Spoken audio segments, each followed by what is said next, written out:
Okay, so let's spend some time doing these side quests before we visit Joshua in the infirmary, since they opened up a bunch of them to us. It's probably going to be a bunch. I feel like this might be the last wave of side quests, or it's the second last wave. I got a bunch of letters. There's one here, and then there's one there. Is this another Blackthorn one? Because it involves August? Heard the bad news then, did you? What bad news? About Dravost. Blackthorn's old haunt. With the forge and all that. Well, anyway, the mine's just down the road from there are spewing at Aoife like no one's business. And the village? Safe from the flood for now, but they've got other problems. Akashic. Every creature in the area is either turned, or on the way to turning, apparently. Zoltan and the others are living on borrowed time. They need help, and quick. Doris sent a few curse breakers to keep an eye on things, but there's only so much a couple of scouts can do. Except get eaten. If something ain't done soon, the old place will be overrun. I'm surprised that Doris hasn't gotten more screen time, because we saw her at the beginning of the game, and she seemed like one of the more notable curse breakers. Does Blackthorn know? But she's only had one side It quest. might be better if he didn't. He'd only do something stupid. You reckon we should tell him? No. It's better this way. Yeah, well, I can't stand about knowing what's happening out there, so I'm off. I'll see you in Dravost. I just thought Doris would be more notable of a character.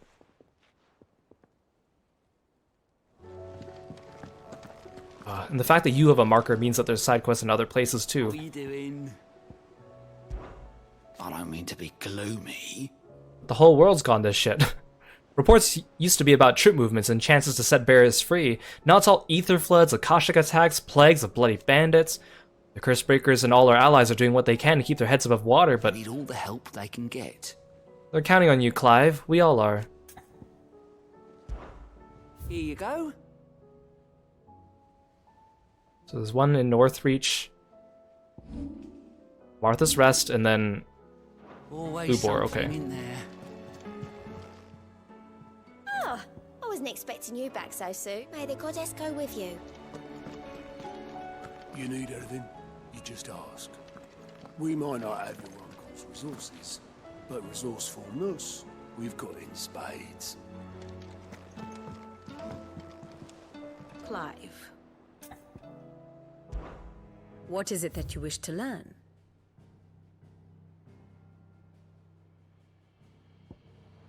One must understand one's place in the world.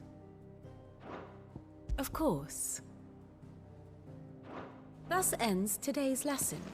Okay, thanks for the quick lesson.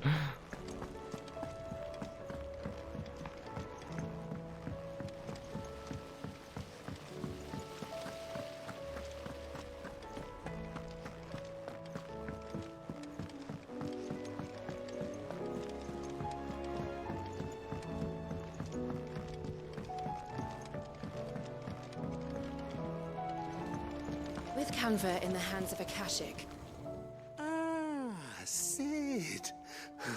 Just the man I was hoping to see. Did you have a mo? Don't tell me. You need more bomb ash. Oh no, we still got plenty of that left. I'm working on bringing another one of the Chief's designs to life. This time, it's a new smelter. It's got a reverberatory hood over the top for additional thermal amplification and a system of reciprocal recirculatory regenerators that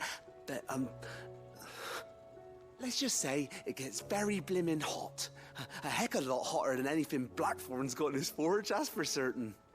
Only mithril engines get hotter, and you can't chuck ore in one of them and get metal out the other end. Okay, so what's your request? We won't be able to make out of any old rubbish, neither. We need the good stuff. And I hear you once helped Helena get her hands on exactly that. Any chance you could help me too?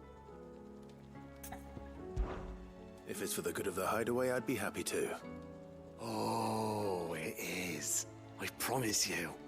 So, what exactly is this good stuff you need me to find? We've got a couple of examples here. Spherical echoes, we call them.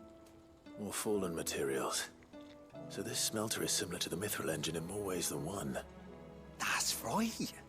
They're a bit like the thermal helms. Fallen ceramics deal with heat like nothing else, see?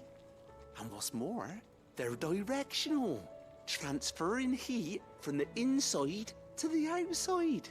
But these things, they're all outside.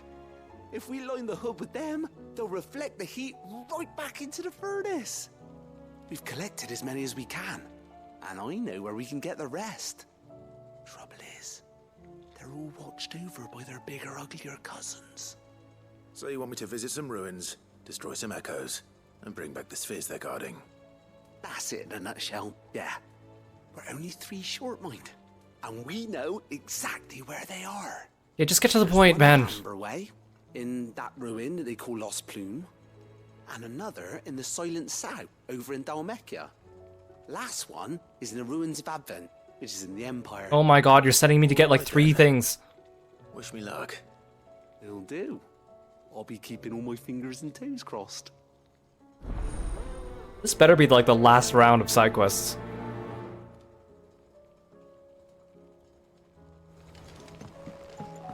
How was she?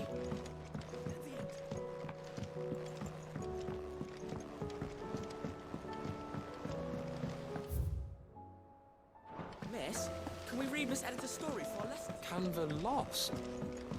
It can't be true.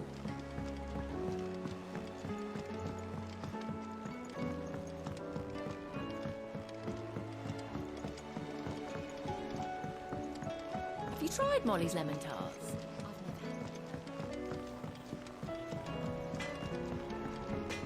Don't tell me we've run out of papio nuts and all.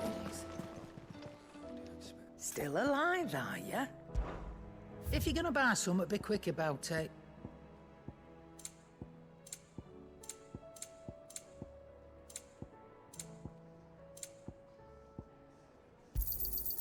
You're rubbing me blind, you know.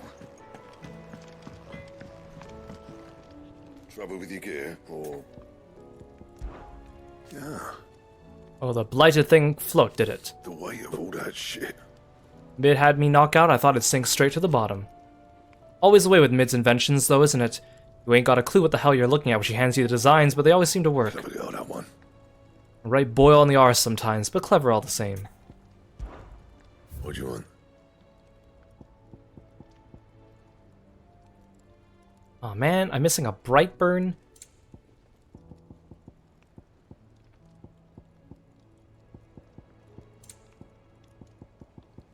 That it? Fine. And it looks like I also have quests for my letters, too. Unless these are just nice letters. Okay, there's only one. Oh, it's from Doris! I was just talking about her. Thank you for helping me guide my mentor free from his mortal coil. Contrary to what the madding crowd believes, we physicers are not without our limits. I cannot hope to cure every ill, mend every wound, save every life. The only medicine that will see you home safe without fail is prevention. Not that this knowledge will ever stop any of you from chasing down some behemoth for its toenails. Taria.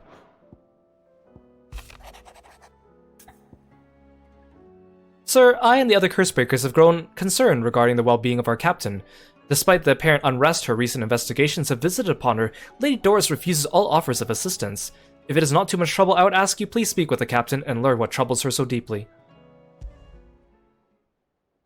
There's no way of knowing if Doris will confide in me, but I can speak to her at least.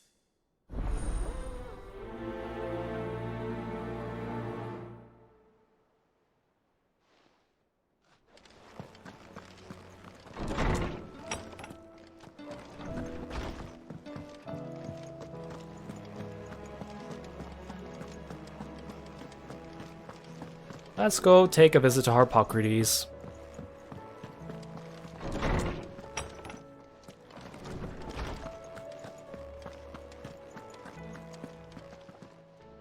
I was wondering when next you'd visit.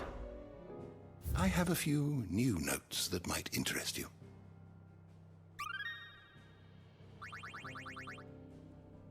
You wish to study the tomes? Okay, let's look up. Just out of curiosity. Oh, there's still people I'm missing.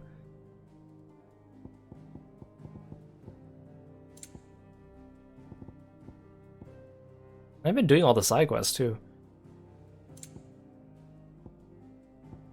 here.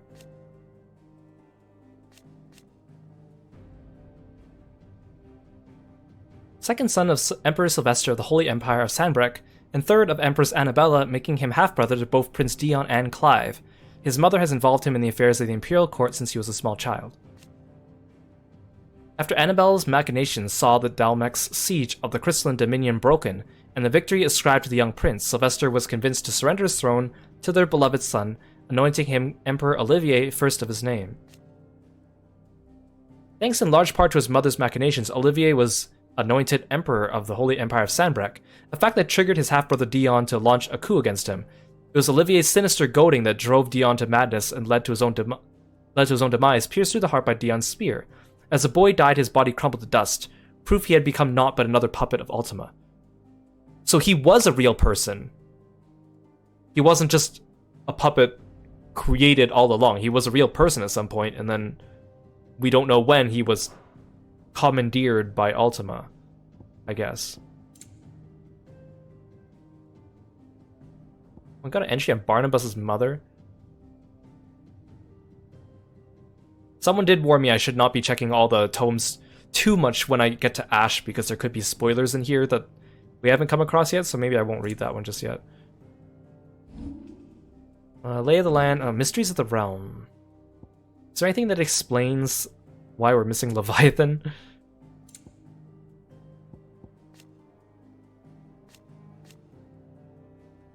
History records 8 icons in total, each with a unique elemental affinity. It is commonly held that 2 icons of the same element cannot coexist, as none has ever witnessed all but these rare creatures together. The conjecture is yet to be proven. So it seems like 8 is always the fixed number.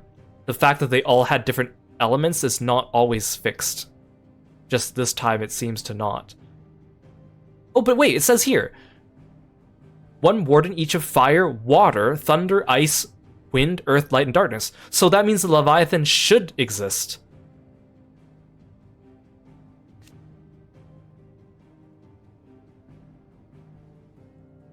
It is the Wardens of Fire, Phoenix, and Ifrit who together comprise his perfect form. The icons of the lesser elements serving as sacrifices to Mythos' altar in order to test and bolster the vessel's strength. But then where is Leviathan? Unless he actually has a surprise appearance in this last leg of the game, I don't see why they would leave Leviathan to be the secret one instead of being like, you know, Odin or Bahamut to be the secret ones, because they're like, you know, more important. What's this bonds of consciousness bullcrap he's talking about? The fellow feeling that binds a person with those they love and those who love them. So long as these bonds remain strong, so too is the human's grip upon their will. Ultima casts Primogenesis in order to sever these bonds of consciousness, that humanity might lose their wills and turn Akashic, and that his vessel might be perfected.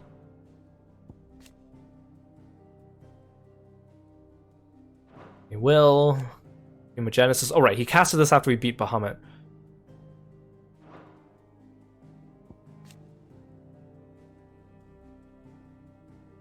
Why is Clive Mythos though? Like, what makes him so special? Was it just randomly chosen, or like, what's the deal here? I like how engineering has an entry. Did you learn everything you needed? Okay, interesting.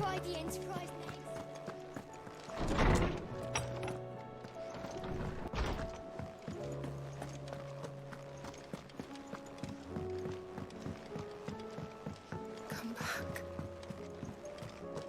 Oh, Yote! Where are you? Oh, there you are. You are here at the hideaway, except that I can't talk to you.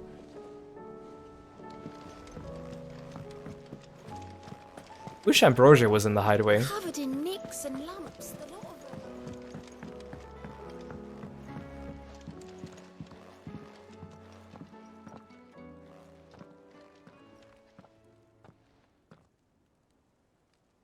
Where are you? Also, we haven't gotten any side quests involving Vivian. I'm looking for Doris. Is she here? I'm afraid not. She's at Martha's Rest on a job. My job, actually. When she heard what the mission was, she insisted on going herself. Alone. Did she? What was the mission? Following up on some new information. Once they'd settled in, The bearers you helped liberate in the Dragon's Eyrie were keen to talk about their imprisonment. And about their captor. The slaver Cole's team were tracking when they were attacked by the Beastmen. I'll go and find her. She's at Martha's Rest, you say? If she's not moved on already, yes. I hope everything's all right. Why would Doris insist on going alone? Maybe Cole was right to be worried. It's kind of interesting because I was just, out of curiosity, I was looking to see which characters in this game actually have official artwork. And aside from the 8 dominants, it's like the 8 dominants have official artwork, and then...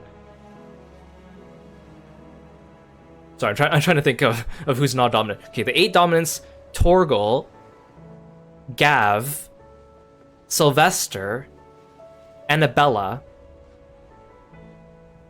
and Vivian, which struck me as weird because I know Vivian's important for us, but like she seems like one of the members of the Hideaway that doesn't really get much of a spotlight. Like I didn't see any official artwork for Taria, Karen, Goots, Blackthorn, at least not that I could find just from a quick Google search. So I was just kind of like, I was like, oh, that's interesting that Vivian has official artwork. Oh yeah, and Byron. Thanks to Felix. Thank you so much for coming by. I hope you have a good rest. We'll catch you next time. Oh my god, there's so many markers everywhere. Where do I even begin?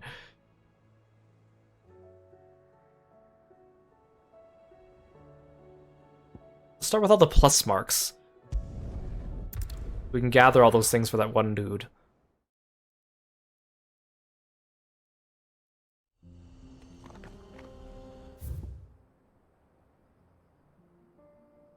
Oh my god, there's ones in Dalimil and Tabor. This really does feel like it's good, like the final stretch of side quests, isn't it? Come on.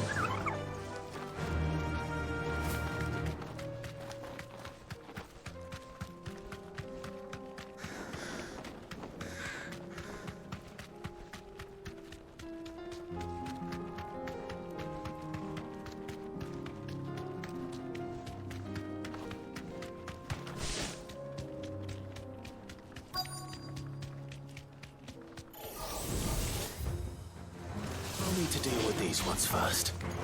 Ooh, let's try this. Blizzard.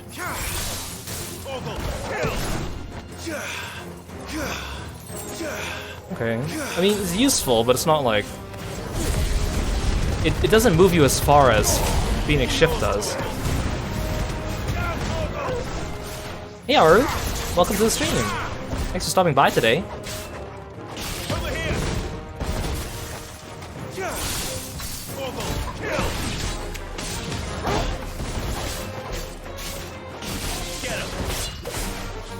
Oh, I'm not paying attention because I'm trying my new skills.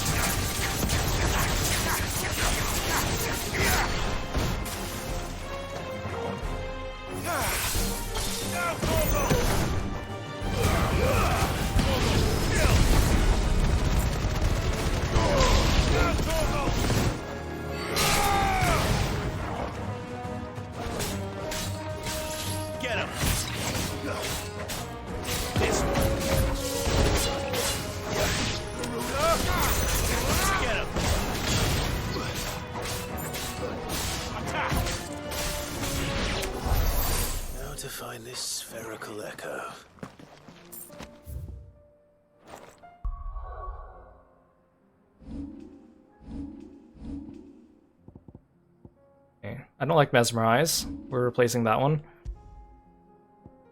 Let's try Ice Age. Also, I guess I might as well upgrade. Oh no, I did upgrade Cold Snap. Hey Yule, welcome to the stream. Thanks for stopping by. Are you finished with Raid today? I hope it went well. This is it. Right then. Just 2 more to find. Oh, this is for Blackthorn's quest. And there's another one. Oh, I might as well do that one while I'm here. Oh, there's another quest up here too, in Boglad too? Oh my god, there's so many quests.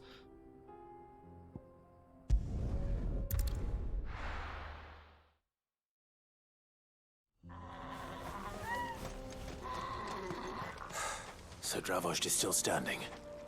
For now, at least. If you can swing a hammer, you can...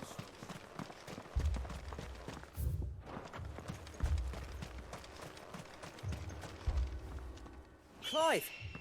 You're here! And the Akashic? Mostly off to the north still. But I spoke to Doris's scouts and it turns out things are worse than I thought. There's swarms of them out there.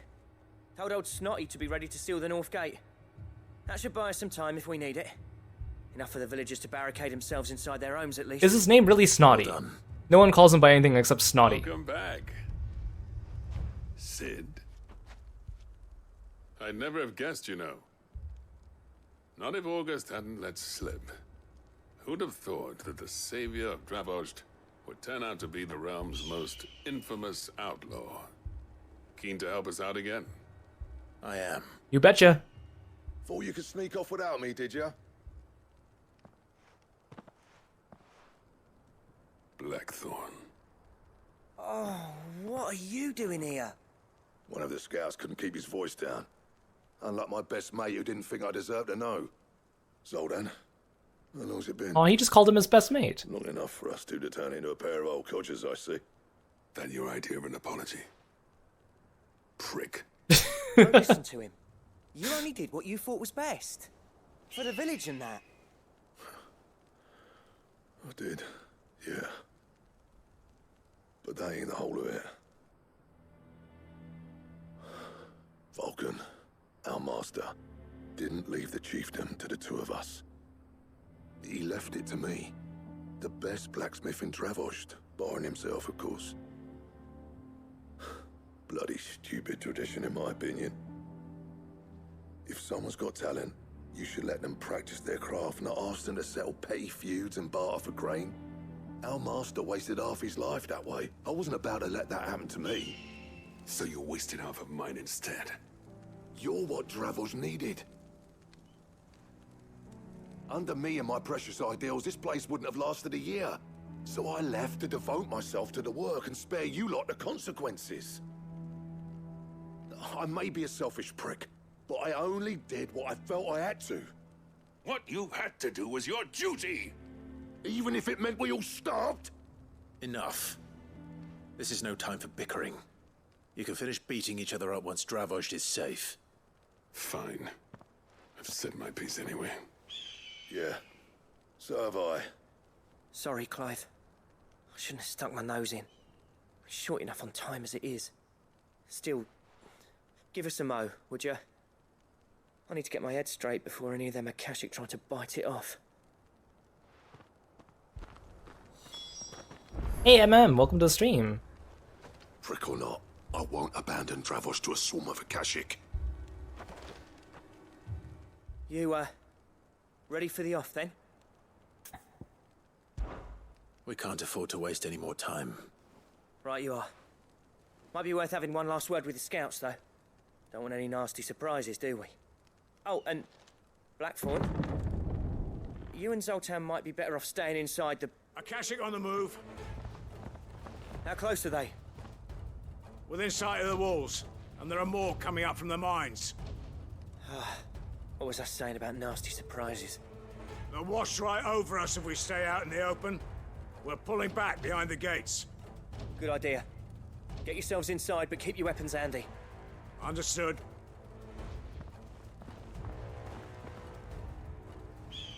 I'm prepared to fight if I have to. Well, let's hope you don't. That's our job.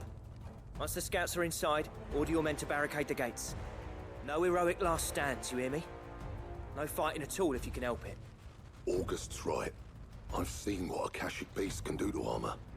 The people here are tough and willing, but they ain't equipped to face what's coming. I'm going out there. Start work on the gate as soon as I've left. I'll give you as much time as I can. And if they kill you? You evacuate. Me? If they kill me? It won't come to that. I promise. Are you kidding me? Do you know who I am? You'd better be right. Take good care of Dravost till I get back. Leave it to me. And give those things what for, yeah? Thanks for the confidence, August. Me, if I die to a bunch of Akashic, who does he think he is? Oh, that is a big buffalo Akashic. Alright. Which one of you's first? I haven't fought a buffalo in a while.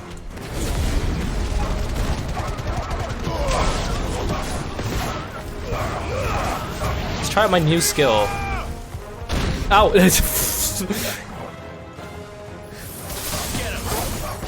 Okay, that seemed okay. It's not... I kind of like the Titan attack a bit better, actually. Ow! He just took up the whole screen. He was just like, boom!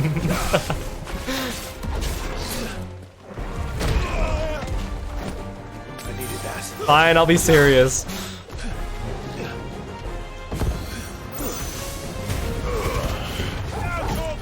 Just the comedic timing of that.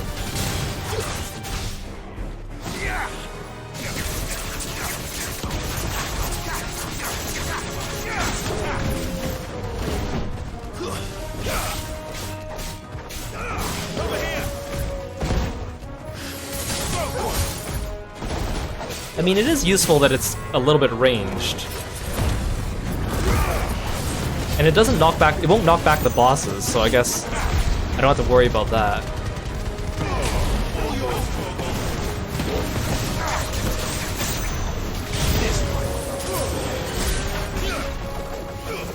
There's more of you! I just used up all my skills.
Ooh, I like frozen for a second.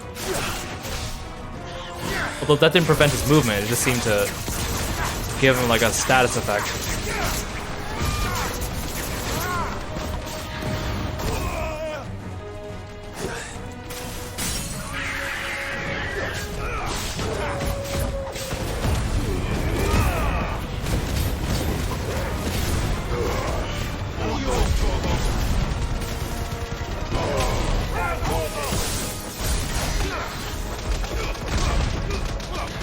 Oh, come on, you're already dead.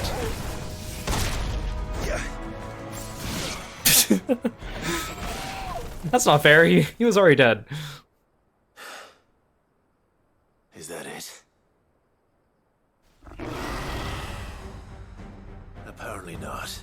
Ooh, a chimera, that's new.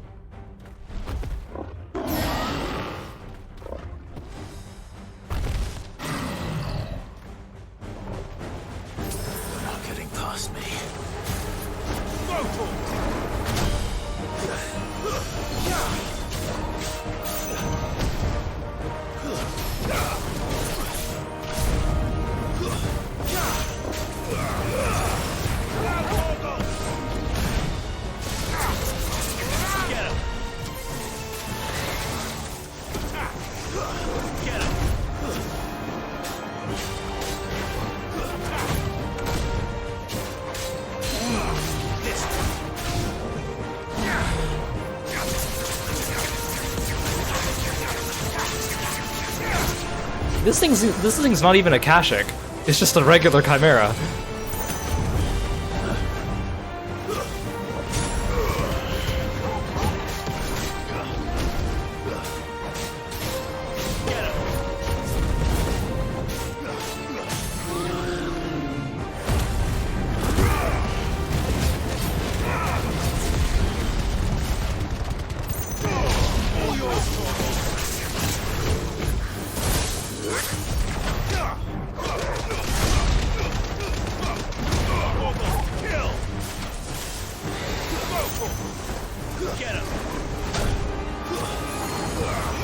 Ram! Wait, he's actually doing Ram's voice. I can't believe this.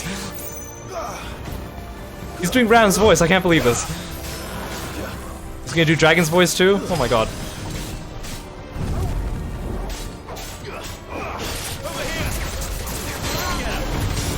Well, unluckily for you, man, I'm a seasoned Final Fantasy XIV player. Although I have yet to see a character in this game use like a donut AoE. Wait, oh, that was Dragon's voice. Never mind. Okay. Get me out of here.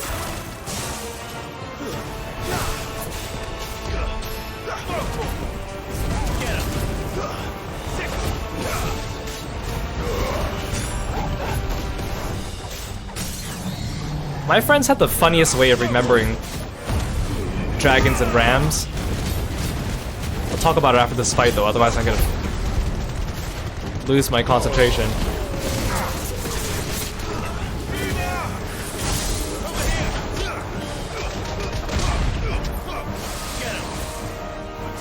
Yeah, donut AoEs don't exist in this game.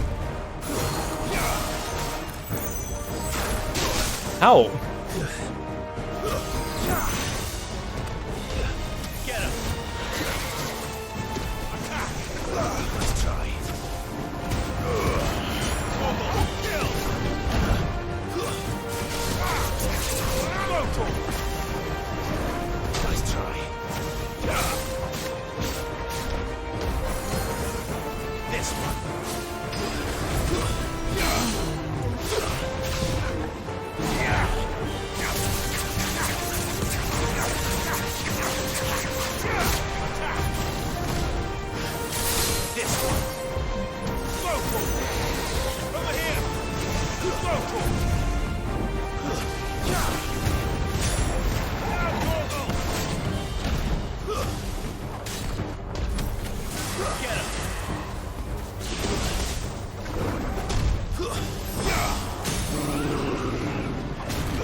Yeah, the Chimera definitely has very strong, thick forearms.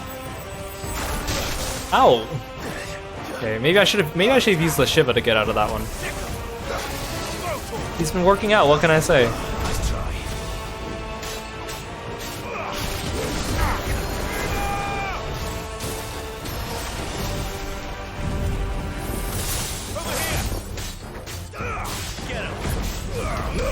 Oh, come on.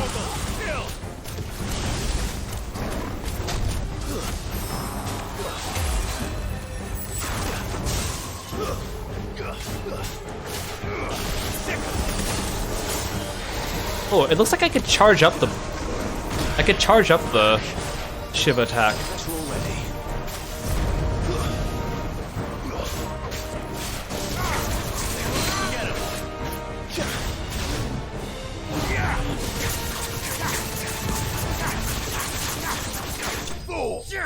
There we go. So if I could charge up the Shiva attack, but I don't really like that. This game, I don't like games that you can charge, or attacks you can charge, just because usually the battle system is very fast-paced.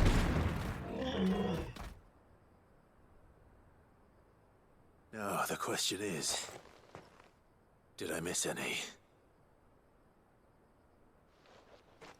Maybe I should just stick to the Titan. Man alive! You're still in one piece! I slew as many as I could.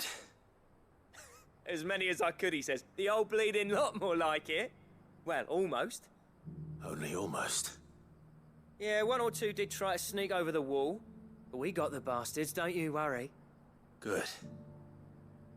Though you do know, more will come in time. In time, yeah. But we can think about them later. Let's get you back inside.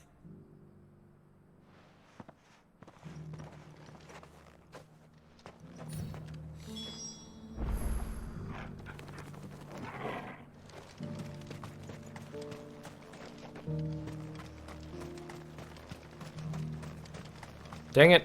I think I'm cutscene locked. I was gonna try using my attacks outside here so I could just try it out, but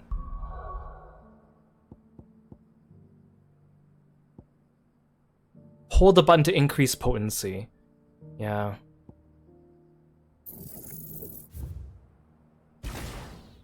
Yeah, that's not gonna do it for me, buddy. I'm sorry.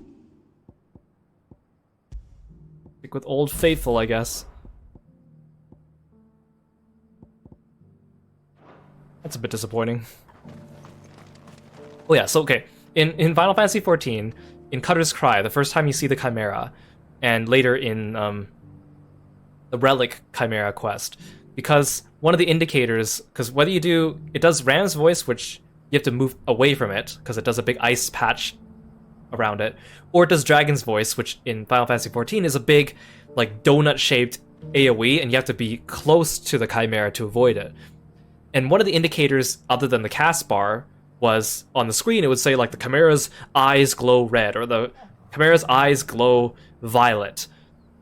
And back then, that was, like, when we were first starting the game, like, back in Realm Reborn. So people were still pretty new, and they needed extra cues to figure out which one was which, because now we all know what Ram's voice and Dragon's voice does. But back when we were, like, learning the fight, especially for the Relic quest for the Chimera, see, we were doing it, and so my friends were like, oh, we don't, like, which one's which? I don't remember if we run in or we run out. So my friend was like, oh, it's easy. Just think of, this is what I always think about. When it says glow red, it's like danger. So you have to run away from it. And we're like, oh, okay, that makes sense. And then they're like, well, what about violet? And they're like, when it's violet, you run in because violet is sexy and you want to go in because it's sexy. And so I always think about that. I'm like, violet is sexy, so you want to run in because it's violet.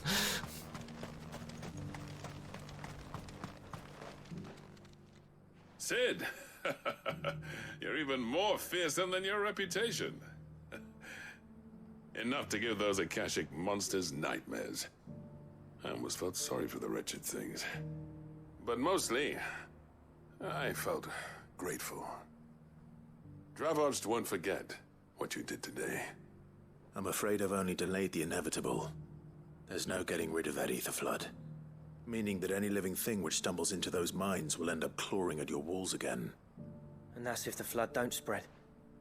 If it does, well, I hate to say it, but the village's days are numbered. That may be, but we're staying. But we just saved this village twice. Springing up all over.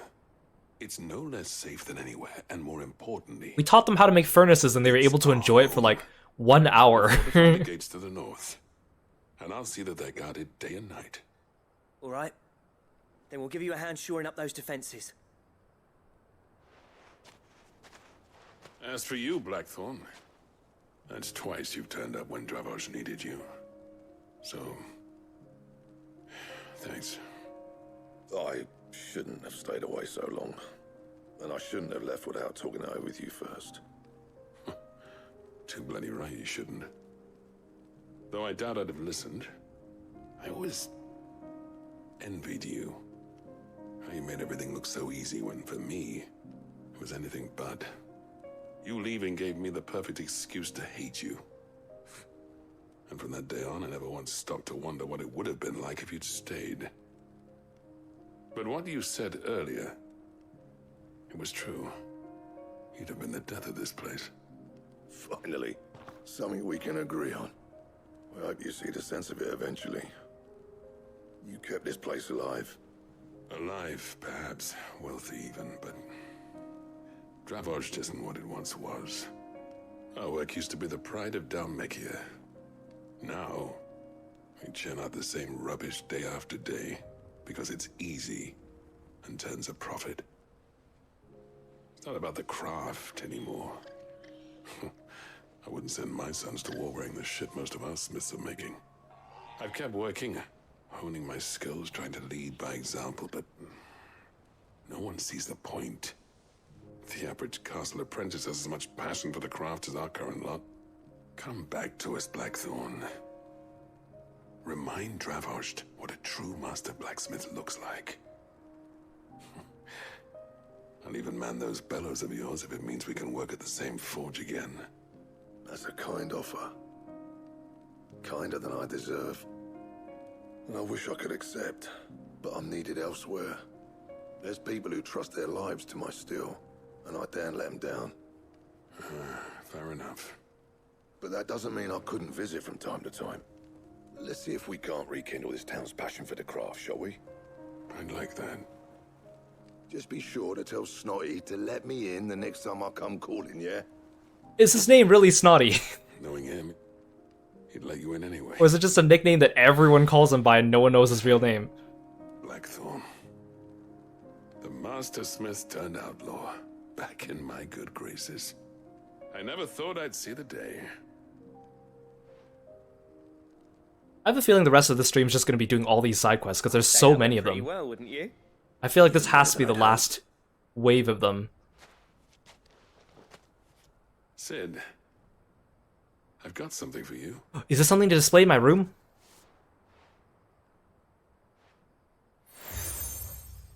Well, sealed. Okay, I guess I'll add this button to my collection. A token of our lasting gratitude. But I'm of a mind to make you a far grander gift. Designs for a certain sword have been passed down from chief to chief for generations. Now hold on, Zoltan. Oh my god, is this a quest for the ultimate weapon? No one's made that blade in centuries. There's not been a craftsman equal to the task. I'll admit your cinders make impressive steel, and I've learned to own an edge Odin will be proud of. But the engravings on that thing are enough to make a jeweler cry. And they're not just for show, either. Have you forgotten what brought you back to Dravost in the first place? A certain ring? I knew I'd never surpass you with the hammer and tongs. So I turned my hand to a different kind of metalwork. Between the two of us, I'd say we're the equal of any master craftsman ever to have graced a forge.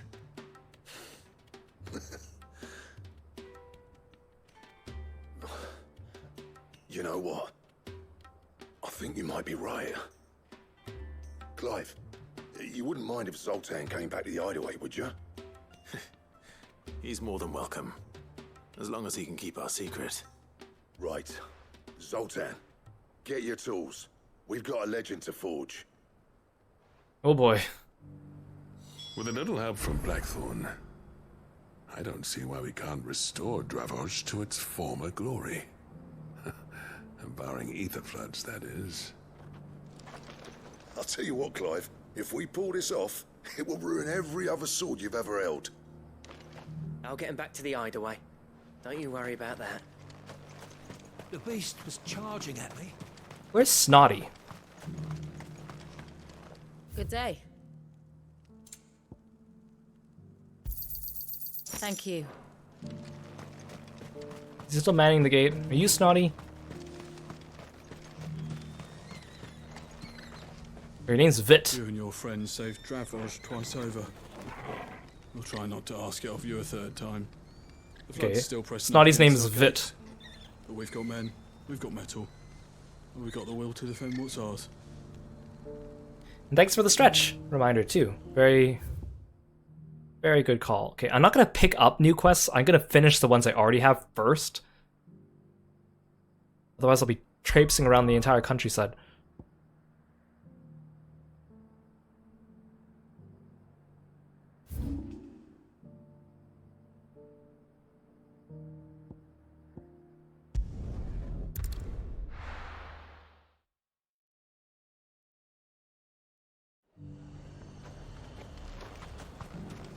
Why?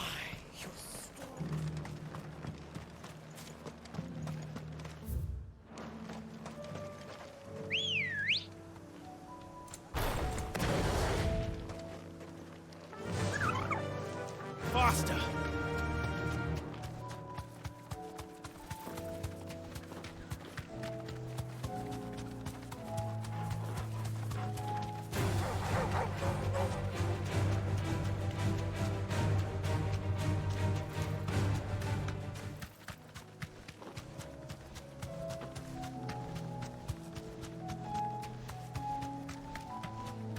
I've never been down here before. Oh wait, no, I have.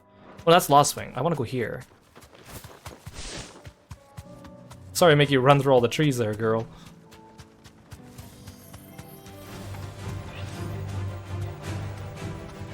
Wait, no, you're not the Fallen I want to fight.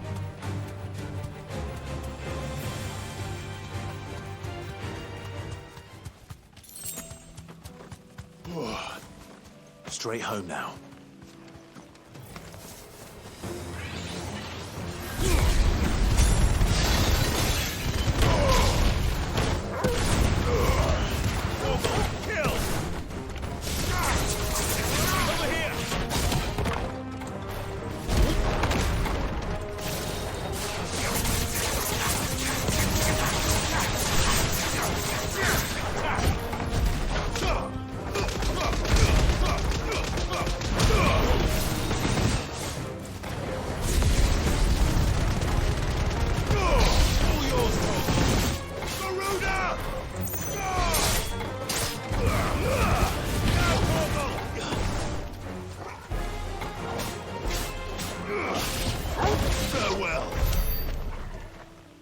See, the way I have my hotbar set up is that, and this is why I'm so used to it now, is that for each one, my square button is a multi-hit attack. Gouge, Raging Fist, Ignition. It's a multi-hit attack. And then for triangle, it's an AoE centered around myself. That's why I can't put on any of the Bahamut or Shiva skills, because that breaks my mojo.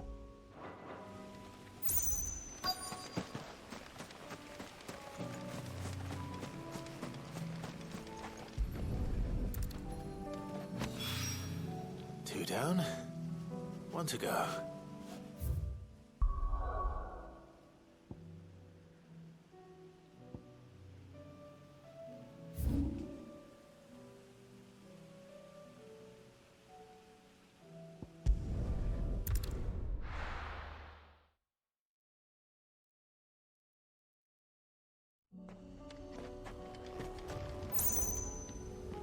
Is that an Akashic Chocobo?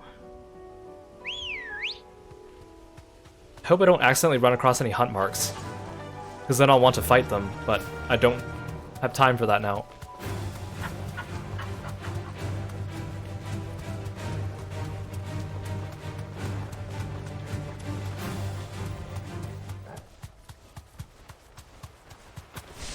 Damn it. The whole village has turned. Oh. I'll do, girl. This village is gone now.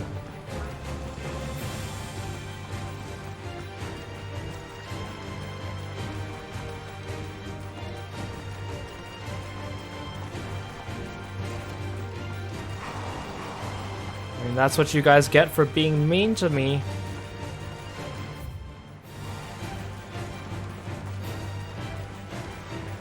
Can't even call my chocobo now because those things are on me.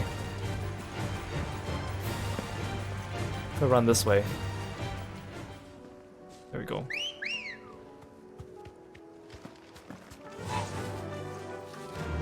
Fly, Ambrosia.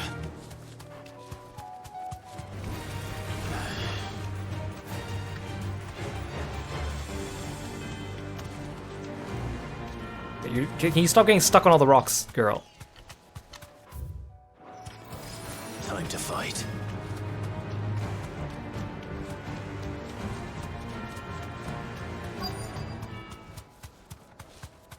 Yeah, I turned around to look at them and they were like, I give up. And they ran home. Wait, oh. Oh, I didn't mean to press active time lore.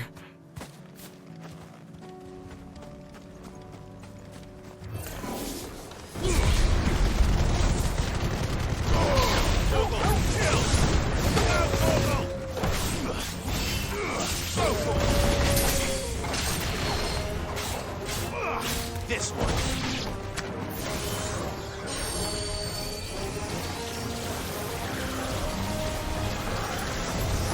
Too slow.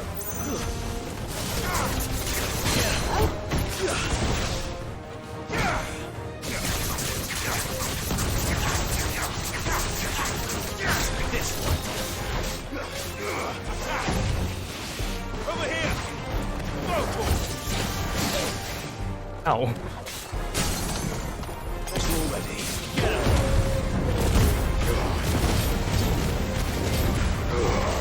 All yours, Torgal.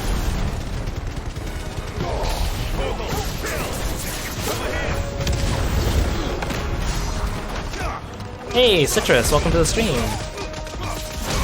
Thanks for coming by. This one.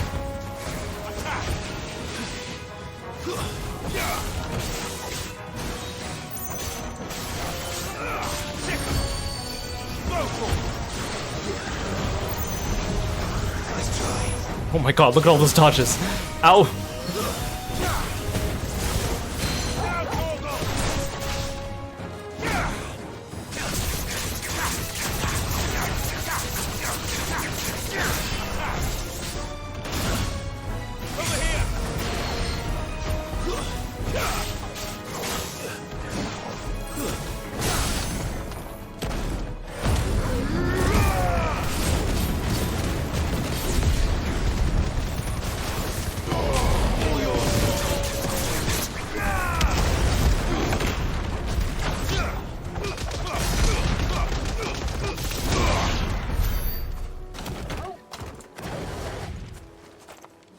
There we go. That's all of them. Owen can uncross his toes now.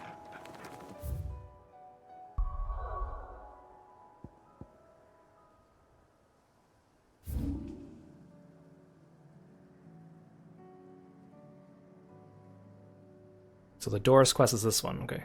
I don't want to pick up Martha's just yet. I want to finish what I've already accepted before I start accepting more.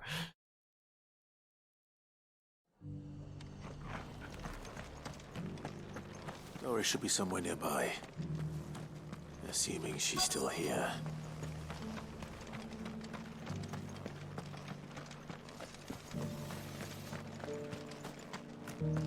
Oh, Doris! Just because the heavens have gone to rack and ruin, it don't mean we have to. It doesn't still hurt, does it? It's been a pleasure, Doris. Just like old times. I'll give your offer some thought, my lady. How goes the investigation? Sid, what brings you to Martha's Rest? You. I heard you were out here on your own, tracking our slaver. I trust you're being careful. Of course. And it had to be me. The bearers from the Dragon's Eyrie confirmed a long-held suspicion of mine that the slaver we've been tracking is an old acquaintance. She's no fool. If we'd come in force, she would have spotted us straight away, and then vanished without a trace. That was her just now, wasn't it? So, was it a fruitful reunion? I'd say so. She tried to recruit me. Seems her time in Rosaria is coming to an end. She's abducted bearers from across the region and is looking to smuggle them back into Sambrec. After her brush with those beastmen on the road to Northreach, she hired herself an Imperial escort, which she wants me to join. She's dangerous, Sid, but I think I can stop her. Then I'm going with you. I'll take care of the escort. You can see the bearers to safety. Where are they? The Baum Archers, soon to break camp. You go on ahead. I'll follow once I've sent word back to the hideaway.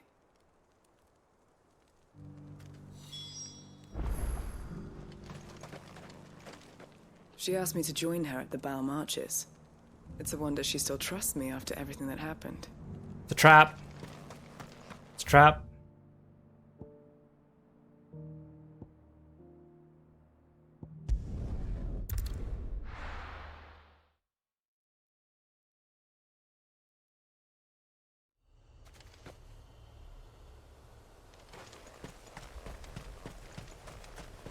I like how even when you're in a town that's abandoned and doesn't have any people in it, and in fact is infested with monsters, you still can't summon your chocobo because it's still a town.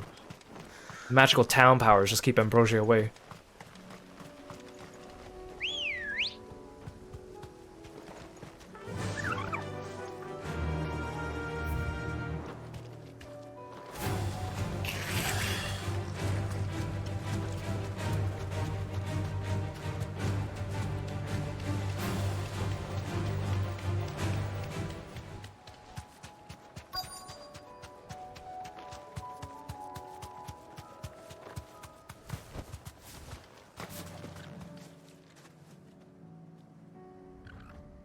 Good. They haven't broken camp yet. How did Doris come to know a slaver, I wonder?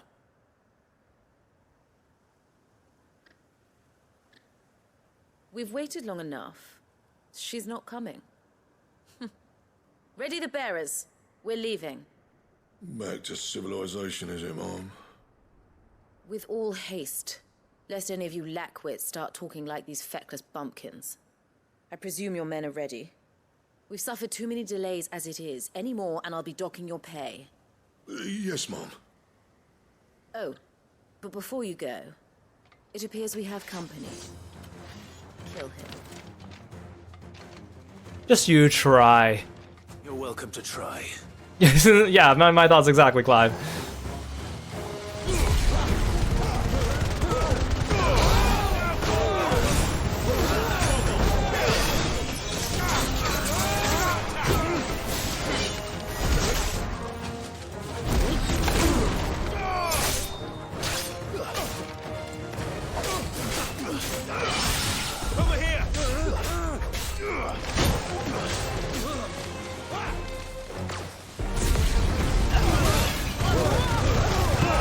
How kind of you to all group up for me. It's wonderful.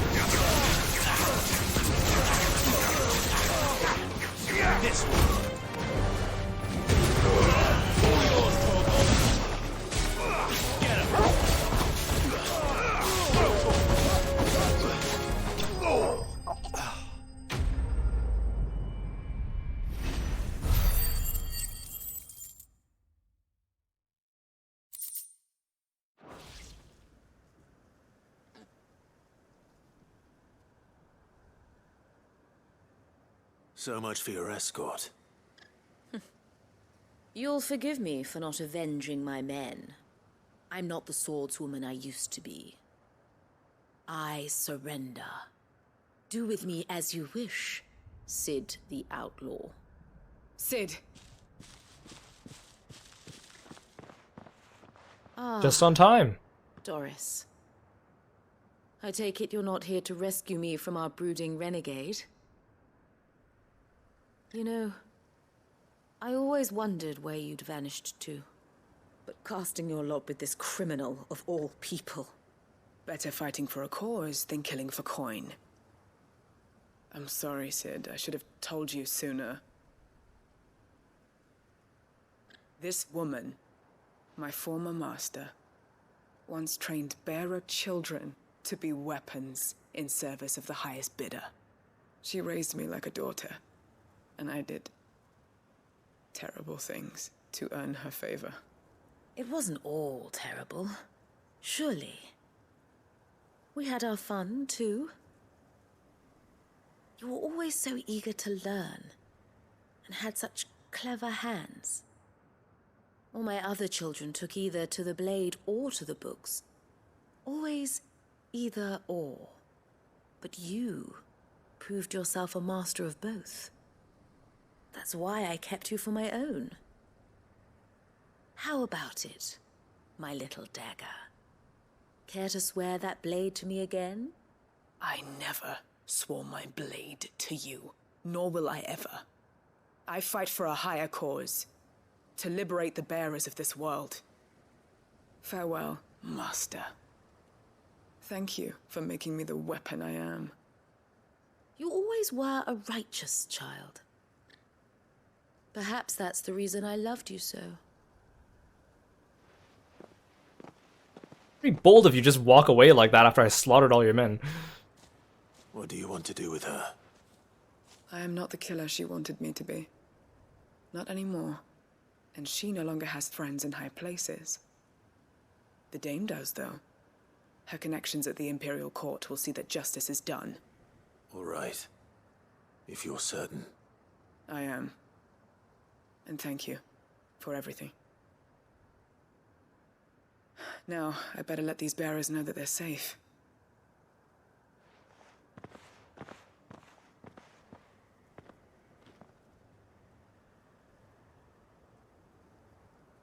And I should head back to the hideaway and put Cole's mind at ease.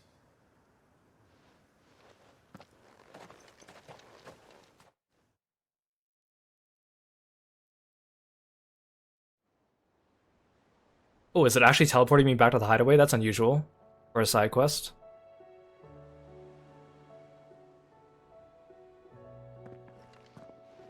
Welcome back, Sid. Doris's message just arrived. I hear you saved more bearers from being smuggled across the border. With any luck, they'll be joining us in the hideaway shortly. Oh, and your letter. You don't need to worry about Doris anymore. I'd been hoping as much. She mentioned one or two things in her report. So the slaver we'd been chasing all these months was her former master. Wish I'd known. She's been arrested, by the way, over in Sambrek. Went quietly, or so we're told. And she won't be getting off lightly. The Empire may have no love for bearers, but it's none too fond of black market traders either. Can't have been easy for Doris. I'm sure it wasn't. But don't worry. She'll be all right. I hope so. Suppose you should know, eh? You had quite the past yourself before you came here, or so I understand. Anyway, thanks again, Sid. The Cursebreakers would be lost without Doris. And you, of course. Keep up the good work, Cole.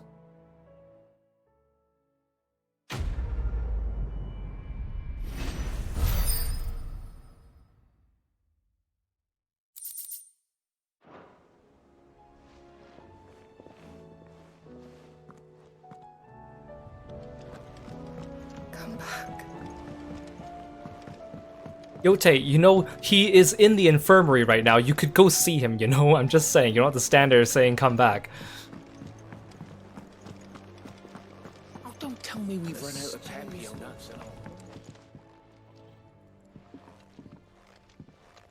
Ah, the man himself. We were just about to make a start on that sword I promised you. It's funny, but none of this would have been possible without your help. You remember Camille? We'll be using his leatherwork for the grip.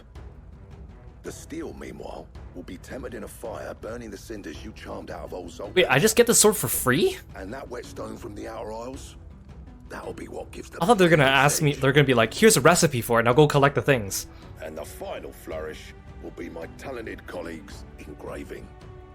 A team effort led by the greatest blacksmith alive. Now, save that talk to the thing's finished, yeah?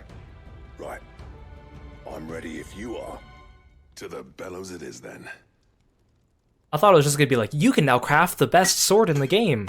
Assuming you have the items for it. I mean, I know there's a sword you can only get on, like, New Game Plus. From what I read. Well, bugger me. We actually did it. Ooh.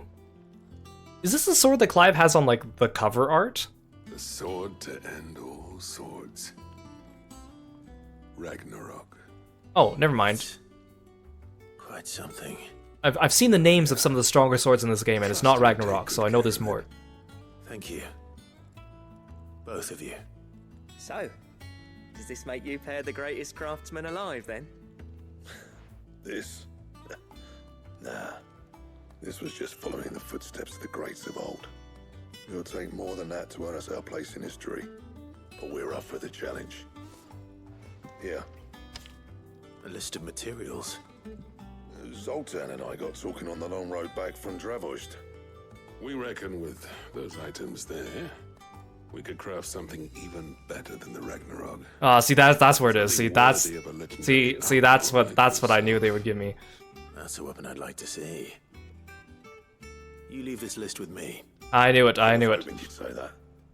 One legend at a time, eh, lads? Before you start on the next, who fancies raising a cup to friendship reforged? Good idea. No more drinking to forget my past. It's about time I had something to celebrate. Then tap the kegs! Vulcan's boys are on their way! Good for you, Blackthorn. Hey Monk, welcome to the stream. Thanks for stopping by. Oh, I'm so close to leveling up. Oh, see, here it is. This is the strongest blade, except for the New Game Plus one. The Gotterdammerung. I thought it was like a joke name, and I was like, oh, never mind. Gotterdammerung! That's the best sword I can get, except for New Game Plus.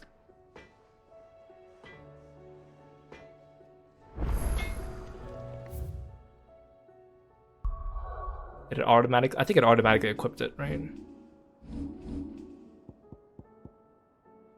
Oh no, it didn't. Give me that. Ooh, that's a hefty increase. Trouble with your gear, or... Blacksmith's Blues 4. I never thought me and Zoltan would ever speak again, let alone work together. And if it hadn't been for you, we wouldn't. You've been a good friend to me, Clive. The best. Aw, you're welcome. So, will it be? Okay, well I don't need this one then. Okay, I just need the gear for those Ouroboros things. And? You're still here? No need to thank me for the sword. I'm happy just to be here. Do you reckon we finally sorry, I cut you off. Blackthorn's troubles then? That'd be something, eh? Now he wouldn't be Blackthorn if he didn't give us the odd scale. No need to thank me for the sword. I'm happy just to be here. You've built a fine home for yourselves, and I can see why Blackthorn's so taken with it. Look after the old bastard for me, will you? I'll be off soon, but next time you're in Dalmaker, be sure to pay me a visit. Snotty will let you in. Look at all these cranky old men putting aside their differences and becoming friends again. Have you tried Molly's lemon tarts?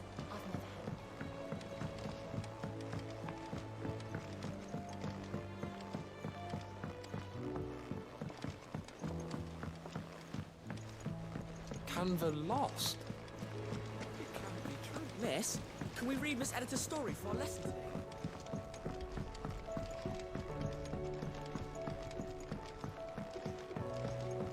How was she? The Enterprise, Ah, Sid. Wasn't expecting you back so soon. So, is it good news or bad? The way this guy talks kind of creeps me out. Thankfully. Yeah. That's brilliant. Thanks a blimmin' million. I'll fit him to the smelter right away. I mean, I know you're just excited about your thing. You like to nerd out. I respect that.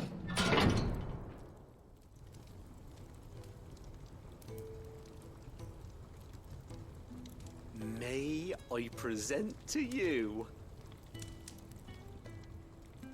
the Telemon Furnace?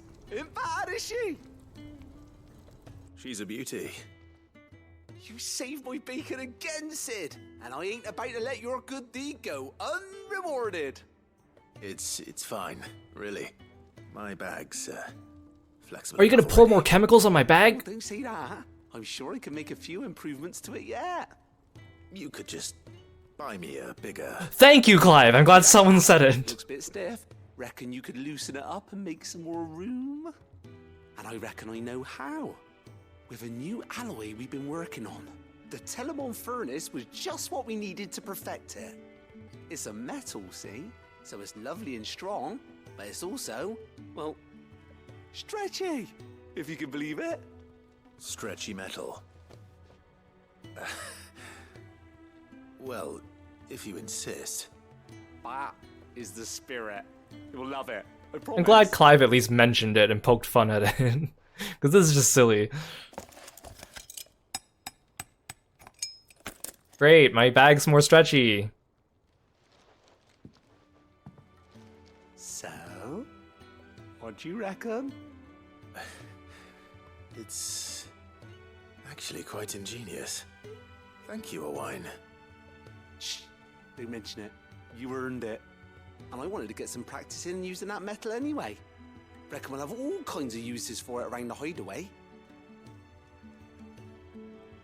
Can't think of any right now, but that's our job, innit?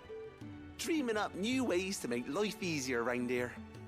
Maybe even out there, too. One day, the whole world's gonna know about the inventions you've helped us put together. That bag of yours will be the first of many. You mark my words.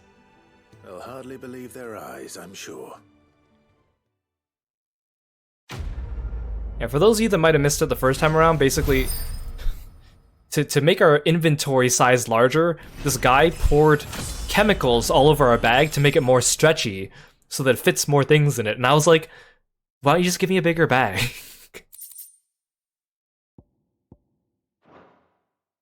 Now he made the metal on our bag more stretchy to hold more. 'Cause, you know, that's normal. You have attained an expanded potion satchel, further increasing your capacity for carrying consumables. Item slot increases are as follows. With 2 Ds. Well, I'll go fill up my satchel then. So, she don't need sing? That's so silly. But I'm glad Clive pointed out. Then it makes it self-aware. It makes it funny silly instead of silly silly.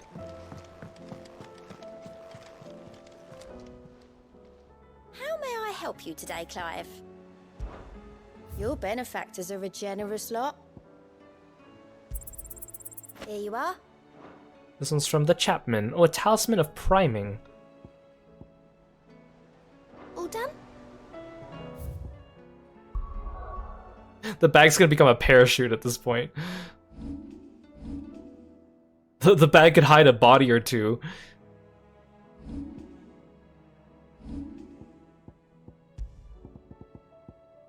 Increases Lionheart tonic duration. Okay, well I don't really use Lionheart tonic.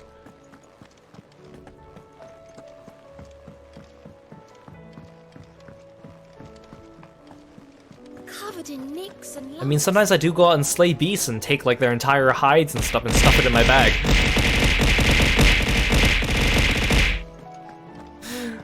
Thanks for the frogs, monk. We've run out of pep, Clive. If you're gonna buy some, be quick about it. Fill me up with potions, ma'am. It'd better all be here. You'll not find a better price than that.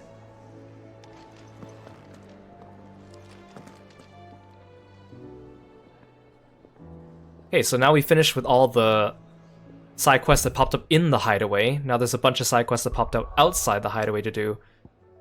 There's so many. Let's start with Martha.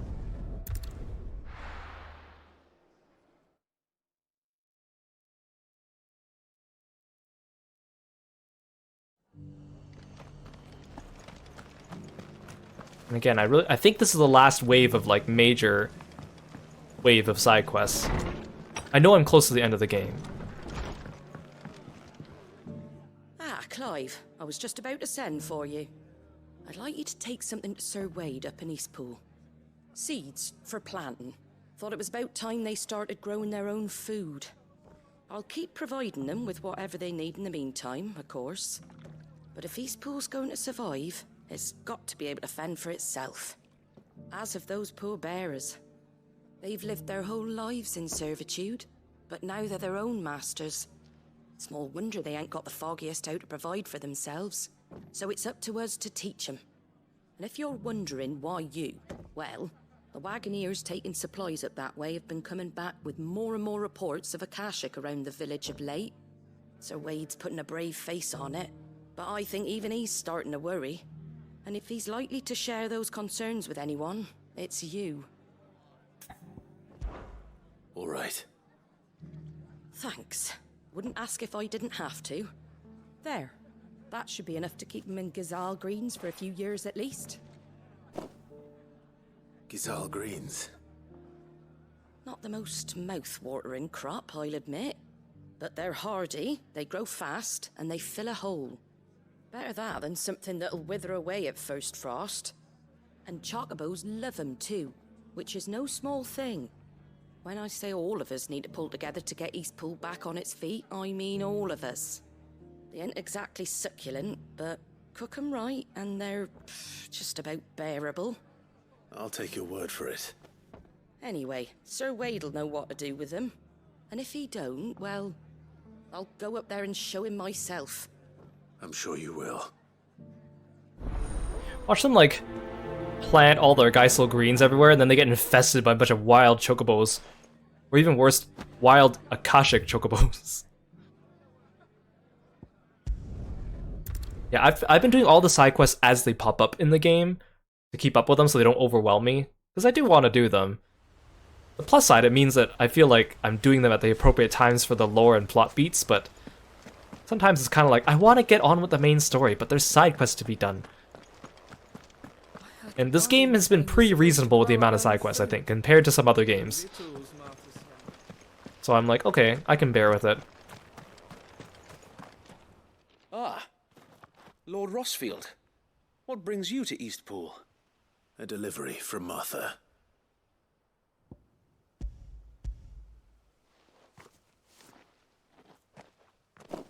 These are Gizal green seeds. Martha's keen to cut the apron strings, then, is she? I jest, of course. You see, I had thought we might be able to revive the old wheat fields, but they'd long since gone to seed, only without the seeds. Martha was hoping he might be able to show the bearers how to plant and tend these, so that they'll be able to fend for themselves. That's not a bad idea. These bearers had only recently escaped their bonds before we brought them here. They know little of freedom, of providing for themselves and their loved ones. Unless we teach them how to live like free men, I fear that all we have achieved in bringing them here is to exchange one master for another. Not that myself and the Guardians have been the best example to them so far, subsisting almost entirely on Martha's charity as we do. It's about time we all started to provide for ourselves, bearers and Guardians alike. Unfortunately, we've been a little too busy of late to focus on much besides bolstering our defenses. There have been alarming reports of... The Horde is closing in. Yep, that's what I figured. They're coming, so wait, all of them. Damn it all, I thought we'd have more time. Gather the men in the square. Send to the rest for reinforcements. Yes, Sir Wade. The Horde. Akashic, a veritable legion of them. They've been seen prowling around the northern reaches for a while now. We don't have the numbers to hold back a swarm that size. I had hoped to build a perimeter wall so that myself and the Guardians might be able to defend the village, but... Now you're out of time. Precisely. If reinforcements from the rest arrive before they do, we may just scrape through, but I fear that's rather an enormous if. What if you could call on reinforcements from Eastpool? You mean the bearers? We brought them here so they might live, not die, fighting for their lives. So wait. You said you lack men to defend the village. Are the bearers not men? Do they not wish to see Eastpool safe? Well, some of them are women. Though they may not be trained soldiers like your Guardians. What help they are able to offer could still prove the difference between victory and defeat. You're right, my lord. I will appeal to them.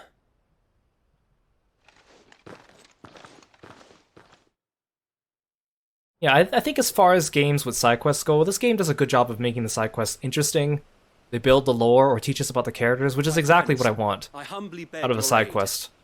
They're not just side quests for the sake of side quests. We Guardians are few and our enemies many. But I swear we can defeat them with you at our side. You would send us to the slaughter, to serve as bait for those fiends so that you and your men might be spared. And to think we trusted you. Say what you will, a home is not worth dying for. But it is worth fighting for. You tell it, Martha. Sir Wade fights to give you lot a chance. Just like I do. Just like Sid does. We all wanted to give you a home where you could be free. And you got one, didn't you? This place, Eastpool. This is your village. Your home. And if you don't fight to protect what's yours, you'll lose it. You know I'm right. This world wants to take everything from you. Everything. Your homes, your freedom, your very lives. So then, are you going to stand by and let that happen to you? Are you going to accept fate like good little Bran did and die, having never stood up for yourselves? Or will you fight like free men and women? The ultimate weapon.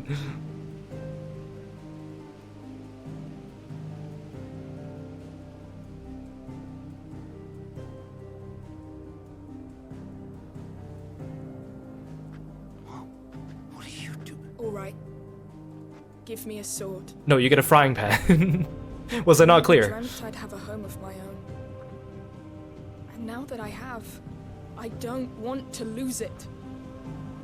I will protect what's mine, or die trying. We all will. Free men and women, fighting together. Yeah, I don't know why all these people are here. Clive can solo everything himself. For Eastpool! For Eastpool!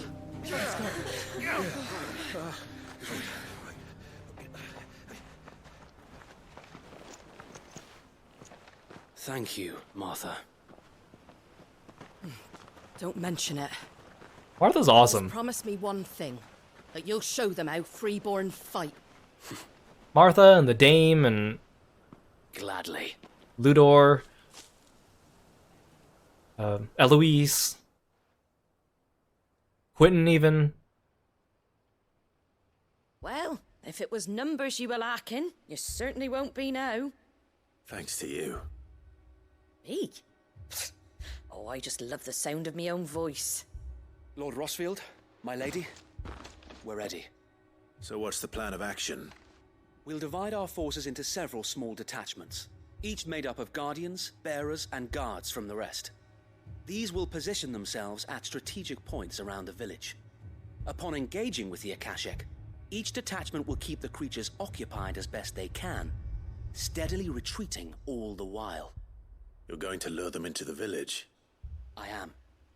We will have neither the time nor the resources to treat the wounded, so injuries must be avoided at all costs. Instead, we will focus purely on defense at first. By coordinating our withdrawal through the use of messengers drawn from among the bearers, we will aim to have the swarm converge at a point of our choosing.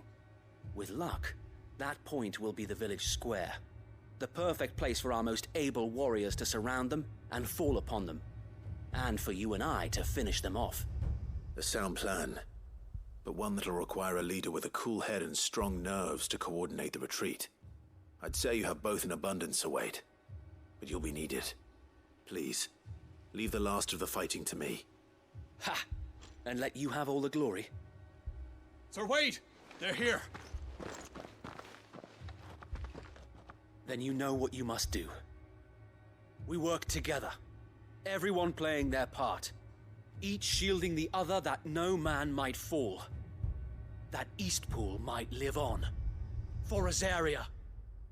For Rosaria! No, unfortunately Tyler is not with us anymore. We've no time to argue, my lord. I'll do as you ask. And I will do as you ask. This game has really good, like, minor NPCs that are very fleshed out. Too, then, eh? Right you are, Martha. But unfortunately, I think this game struggles with... It doesn't have very many good major NPCs. It has really good minor NPCs. Ones that aren't, like, directly replied to the main plot. Like, if you took them away, it wouldn't actually change the story, but they're really good.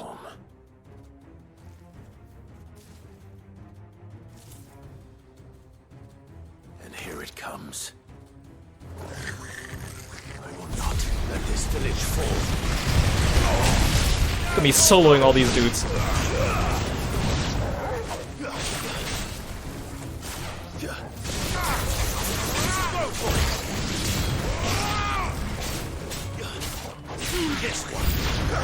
I'm still surprised that Ambrosia survived, but I'm very happy about that.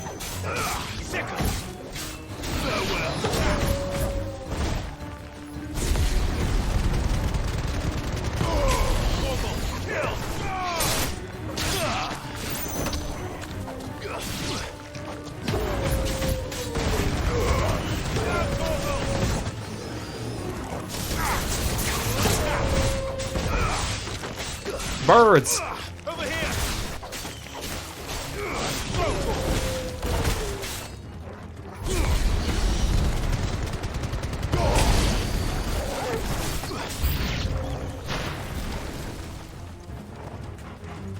Waken wind! Other birds! That's okay, you're not flying, so it's fine.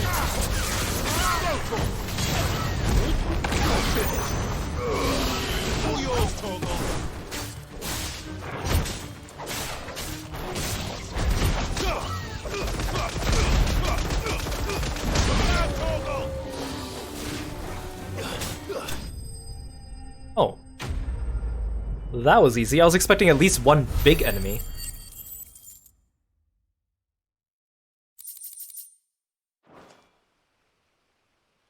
Looks like that's the last of them. Lord Rushfield, change of plan. What is it? Owl from the rest. An Akashic curl's been sighted on Rhiannon's ride and is There we go, that's the big one.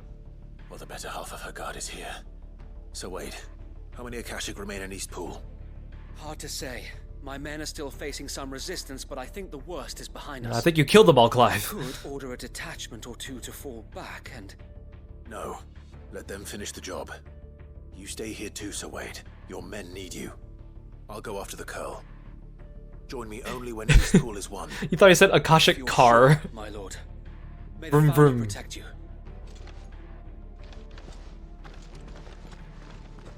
It's like a giant like transformer comes out of nowhere and starts attacking everyone. Like Megatron comes out of nowhere and starts attacking everyone.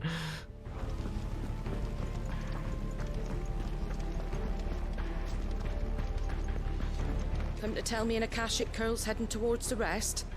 Get yourself down now. We can handle things here. Next one's mine. The curl was sighted on Rhiannon's ride back towards Martha's Rest. Found to speed you, my lord. Also, it's kind of cool that the entire like village is just called Martha's Rest. It's just named after her. She can't be that old. Hey Lace, welcome to the stream. Thanks for stopping by. Happy birthday. Good girl. Hope you had a good birthday stream. Guys, go please check out Lace when you get a chance. He plays a lot of awesome games like RPGs and mystery games, and visual novels, just like we do. And Final Fantasy XIV. And he's a very handsome cat boy. Yeah, I always said Coeurl as well instead of Curl. But like, I don't know if like some of this might just be like the European voice acting, like how they say instead of like, I say Chocobo, but they say Chocobo. And I don't think I'm ever gonna change. Oops. I don't think I'm ever gonna change to Chocobo. It's Chocobo. Gosh darn it.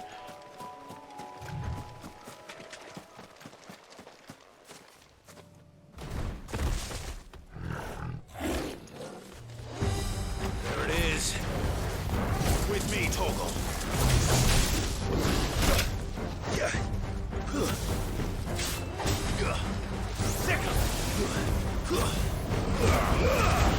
All yours, Torgal.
I think the crows look really cool in this game, and to see them like using like capoeira attacks on you is actually pretty cool.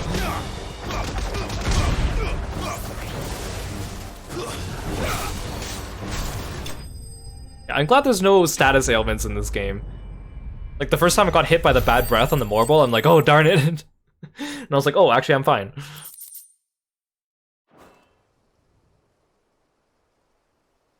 All right. Back to Eastpool.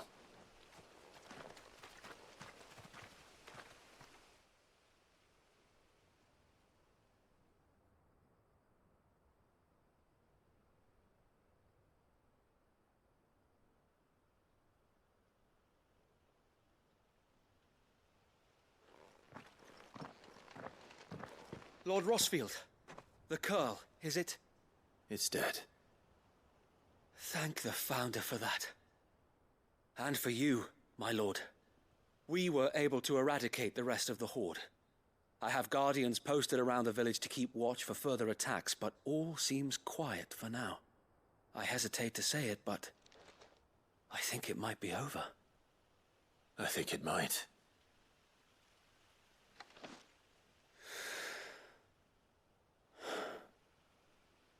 We did it. We saved Eastpool. Thank you, my friends. Thank you. No, Sir Wade. It's us who should be thanking you. You brought us together. Showed us what it means to fight for what you hold dear. We never had nothing to call our own before. We didn't know what it meant to protect it, but now we do. We really do. Forgive us, Sir Wade. You and your people saved us, and still we doubted you. But there's no doubt in my mind anymore. We're free men now, so we have to start acting like it. We have to fight to protect what's ours, to protect Eastpool. And we shall. We all shall. Together. This is our home. And if anyone or anything tries to take it away, they'll have us to answer to.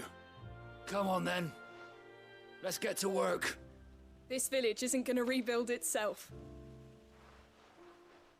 Yeah, this must be like the last wave of side quests because it seems like we have side quests in all the major towns, and it's like a concluding story to each of their little subplots. At least that's what it seems like. No. They're Rosarians. Your father took pity on the bearer's plight, and I believe if he was still with us today, this is what he would have wanted. I believe you might be right. I shall remain here, my lord, and do what I can to help rebuild the village. After all, this is my home now too, and I could hardly call myself an Eastpoolian if I didn't pull my weight. I think you'll find it's Eastpudlian, Sir Wade. Eastpudlian. But you should be proud all the same. I'll have to pull my weight too. Can't have the rest getting outclassed. Speaking of which, I ought to be getting back. Can we continue to count on your support, Martha? Of course, and I'll be counting on yours too. Us Rosarians have got to stick together, haven't we? Indeed we have. And Clive, come by the Golden Stables when you get the chance. I ain't paid you for delivering them seeds yet. All right, I will. What I really like about all these like strong female characters is like I like it when people are able to write strong female characters that aren't strong just because they go around beating up people with a sword. Like they're strong in character. How could I forget?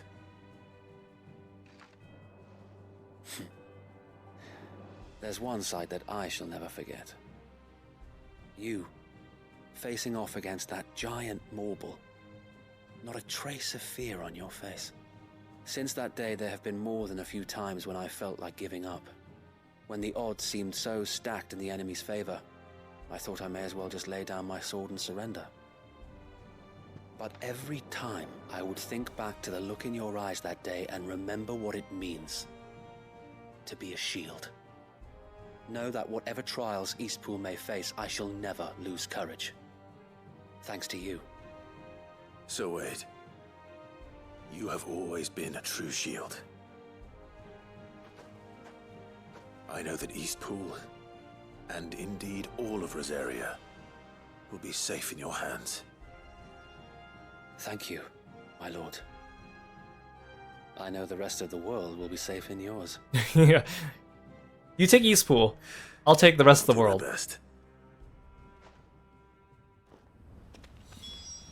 Thank you again for all you have done for me and mine, my lord.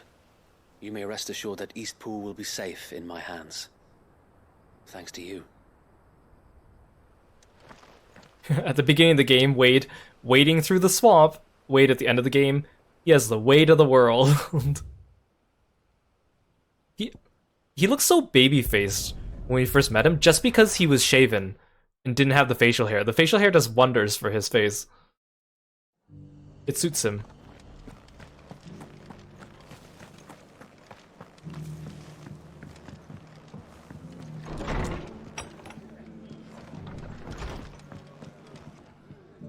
The hero returns. It's lucky you came by when you did, eh? Not only did my seeds get delivered, but you went and saved Eastpool and all. I just did what I could. And it's only right that you get rewarded for it. Take it before I change my mind. Thank you, Martha. So, Eastpool's finally back on its feet again. And a home to free bearers. Who'd have thought we'd see the day, eh? Well, it was your idea. I know that, but I never stopped to think what it would mean. Bearers in charge of themselves, thinking for themselves, working for themselves. Not your hideaway, but not even hidden away. Though I suppose the rest ain't much different nowadays. You know, bearers living free like that reminds me of when I first met Sid. Loath as I am to recall that particular day. I take it you didn't always see eye to eye. What happened? Well, if you really want to know, I started doing what I do long before I met Sid. In fact, that's how I met him. Or at least how he came to meet me.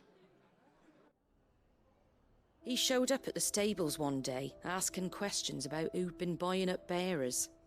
Founder knows what he thought I was doing with them. Running a hunt, poking around in their innards. Something awful anyway. Me, I thought he was a new constable. Thought the game was up. But somehow we both managed to work out what each other was about. And before I knew it, the cheeky arse was rattling on at me about how I was doing it all wrong. After all my hard work. Told me I was giving them relief, but not freedom. That my bearers were still dying as slaves. Got right under my skin, it did. Told him if he didn't like it, he could bugger off and report me to the garrison. And do you know what he did? He smiled. And then he laughed. And then I did the same. We made a pact that day. That whenever one of us was in need, the other would always be there for him. And you were? Well, we both wanted the same thing. To make life better for bearers. Just like your dad. Do you know I was born right around the time Elwyn became Archduke? Growing up, I saw how he tried to change things.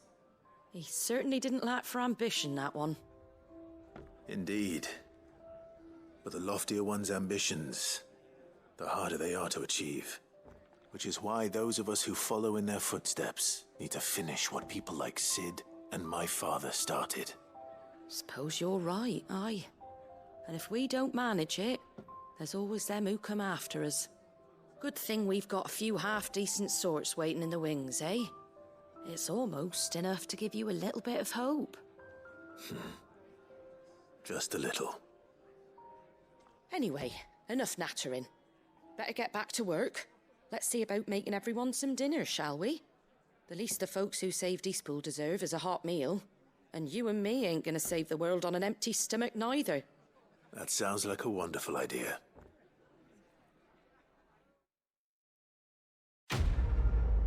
Yeah, that's a good point. How come Oscar wasn't involved in this quest? He's just standing outside a room. Clive, told him last time I saw him, he was like, you should go back to Eastpool and help them rebuild. That's what Hannah would have wanted. And he's like, Yeah, I'll do that. And they just continued standing outside my room.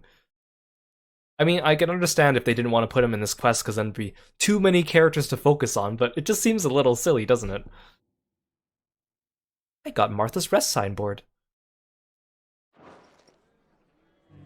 Don't worry, Clive. You went alone in this fight. Whenever you find yourself in need, be it of money, men, or a bowl of hot stew, the stable's door is always open.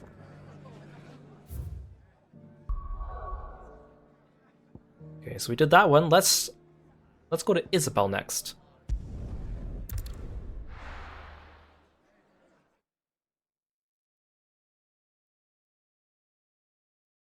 We'll do them in the order that we met them. All our allies.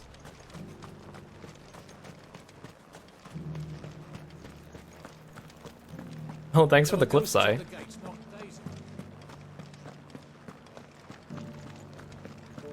Yeah, it's like I guess it is like a victory lap, isn't it? Those things. Go around solving everyone's problems. Say hi to them all one last time.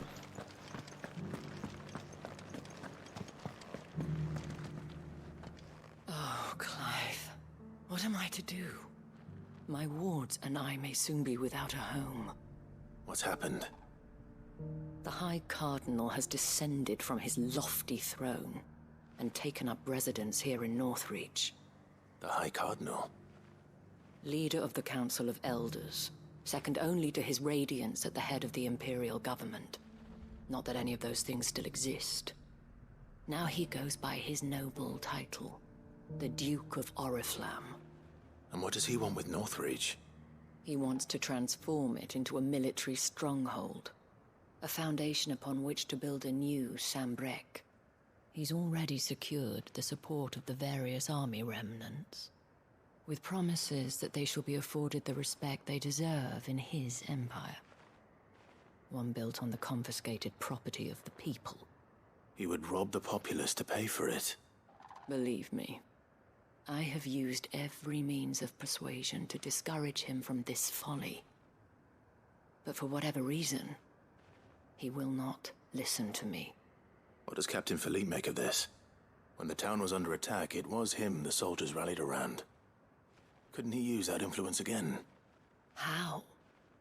By speaking out against one of the most powerful men in Sambrec. A man whose stated aim is to revive the empire Philippe's comrades swore to serve, and to improve the soldiers' lot within it. The captain can offer them a regular supply of gruel, and an occasional trip to the Vale to help them forget the terrors they face each day. The Duke offers them a vision of strength and safety. No. Any attempt to incite mutiny would cost Philippe the support of his men, if it did not cost him his life. But given the mood around town, mutiny may yet be unavoidable. The people have little appetite for further deprivation, least of all when it serves only to elevate others. And who could blame them? Clive, would you appeal to the Duke on my behalf? For your services to Northreach, you have the respect of the soldiers, and they will take you to His Eminence if you ask them. And unlike Philippe, no bonds of loyalty prevent you from speaking your mind to the man. Well, will you try? You could hardly fare any worse than I did. I know Isabel is like, she runs the Vale, so she's supposed to sound like sexy and sultry, but it sounds like she's speaking directly into my ear very softly, like an ASMR streamer or something. I'll see what I can do. Thank you, Clive. Tell me then, where will I find this Duke of Oriflamme? In the garrison? Overseeing the troops, yes. All right. Wish me luck. Yeah, how wonderful, an opportunity for reasoned, non-violent persuasion, because we know there definitely won't be violence in this quest, right? The fact that the soldiers trust you may well carry some weight with the Duke. He needs their support after all. I only hope that you can make him see sense before he tears the town apart. I may have met this Duke before, at the Remembrance Ceremony. Let's hope I didn't make a strong impression.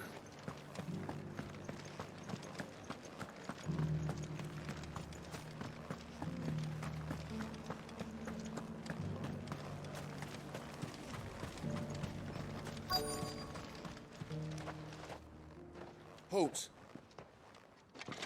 Oh, sorry about that. You're the dame's man, aren't you? You got some business with the captain? No, actually. With the Duke. I was hoping I might be able to speak with him. We're under orders not to let any civilians pass. But you should be all right. His Eminence has heard all about you and your heroics. Wait here. I'll go and ask.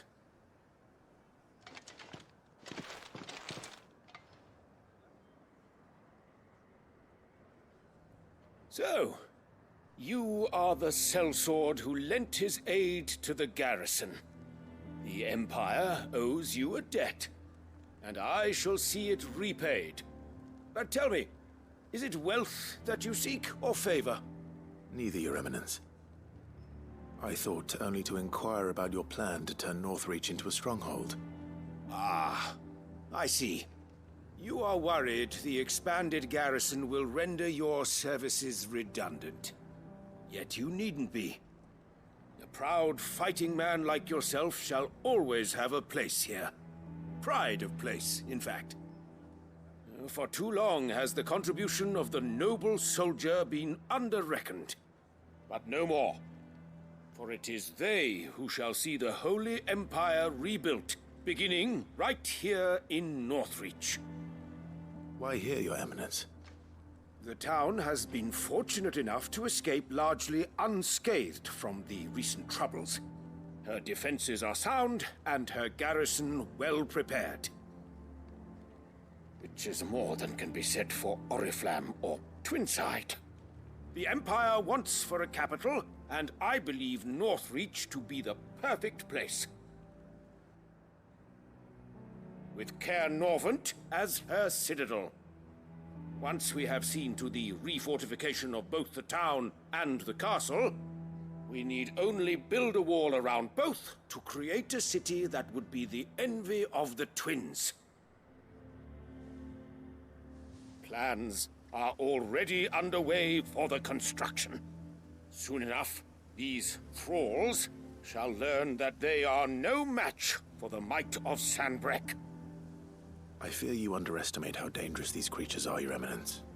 Should they return in force, you will need all the people of Northreach to come together in defense of the town. Something they may be loath to do if they've been deprived of their worldly goods. The people will do as their leaders command. If Sanbreque is to be rebuilt, she will require a functioning government. One whose authority is beyond question. That is why this levy is necessary. So that any man who wishes to join the army might do so and be fed, outfitted, and paid as befits a defender of the Empire. And yet there are those who persist in peddling the treasonous lie that I seek to steal from the people and drive them from their homes. I suspect they're afraid of losing what little they have left. Precisely. The common folk have little and less, and you mean to deprive them of even that. You would sow the seeds of your new empire in your own salted earth. Sabine, we have discussed this. Yes, and I told you then how putting the empire before her citizens would lead only to revolt. Without an empire, there are no citizens. And in yours, there will be only beggars. Is that what Griga wills for her people? Do not take her name in vain, Sabine. I'll come back later. I'll come back later. A citizens' revolt. I wonder what the people really think of the Duke's plan. It wouldn't hurt to ask them, I suppose. That was not what I was expecting Clive to say. Even with those on the other side of the wall. I'll come back. Sabine, you are embarrassing me. You're embarrassing yourself. I'm glad someone around here speaks sense. I'll just come back later. Oh, Clive. I thought you were about to give like a very hearty speech, and instead you just peaced out. You needn't fret.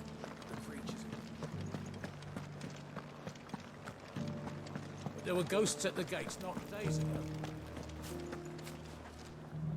All right there. What is it you're after, sir? Just your opinion, actually. I wondered what you thought of the Duke of Oriflamme. Oh, him. Not much. None of us traders do. It's thanks to nobles like him that we had to set up shop this side of the wall in the first place. Couldn't have the rabble getting any closer to the holy capital, could they? And now he's trying to drive us out completely, threatening to take everything we got from us if we don't clear off. If the dame said she wanted him run out of town, I'd be straight through that checkpoint, tar bucket in hand.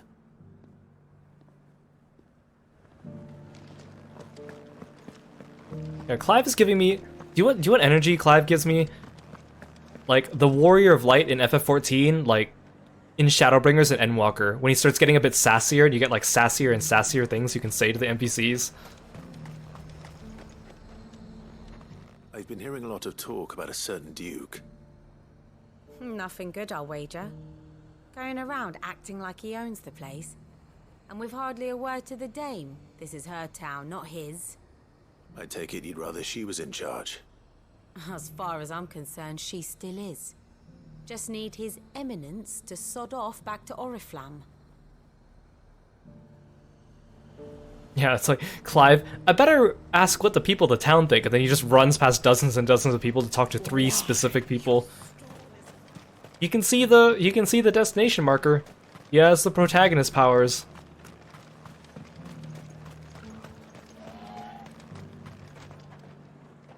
A question, if you don't mind. What do you think of the Duke of Oriflamme?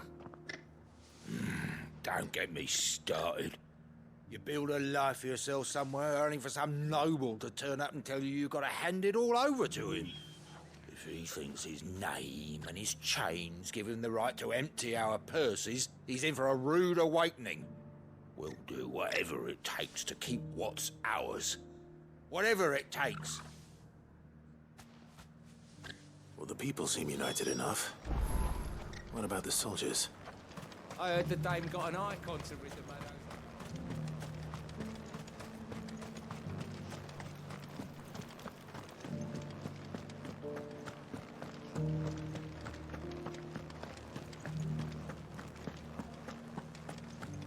I really wish Clive could sprint inside the towns.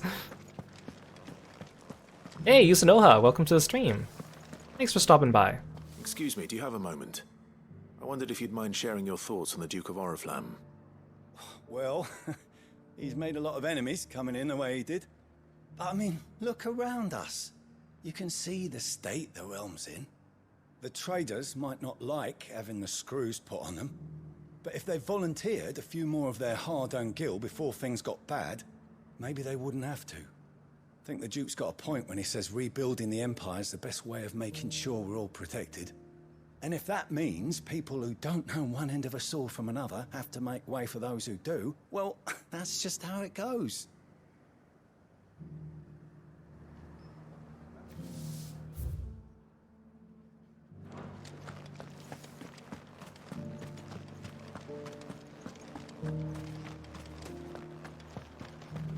I think it is interesting that they're like showing all the little like micro politics of everything going on in the realm and like different opinions for different people. You're the one who was talking to His Eminence. On the dame's behalf, yes. I was trying to persuade him not to take the people's goodwill for granted, but it seems my words fell on deaf ears. What do you think of his plans? I'm a soldier, mate. He tells me what to do, not the other way round. Listen, I've got nothing but respect for the dame, but I've got a family to look after. That's where my loyalties lie, not with the town or the Empire, but with my wife and children. If the Duke can get us the men and the equipment we need to fight off those blue-skinned bastards, I don't care how he does it. Clive's casual running feels like you're running in a dream. It kind of does, doesn't it? It almost feels like he, like the way he moves his arms and legs, it feels like he should be moving a little bit faster than he is. Kind of like when you see male Auras running in Final Fantasy XIV, because they're so big and chunky, but they run at the same speed as everyone else. on contrast, Lalafels feel like they're running really fast because they're tiny, but they have the same stride as everyone else, but they have like tiny bodies. It's kind of like that, isn't it? I hear the Duke of Oriflamme plans to turn this town into some sort of fortress. Do you think that's a good idea? It's not for me to say. All I know is that unless the Emperor orders me otherwise, His Eminence's word is law. Look, no one likes all these taxes and tariffs, but empires don't come for free. Once Sanbreque is back on her feet, we'll all reap the benefits. Let's see what Philippe makes of all this. I'm sorry, when I see a male Ora running, it looks like they're running on ice. Someone made a meme out of it using like old Spider-Man cartoons, like the really old ones, and it's like a clip of Spider-Man going like quickly, and he's running, but it looks like he's going really slow.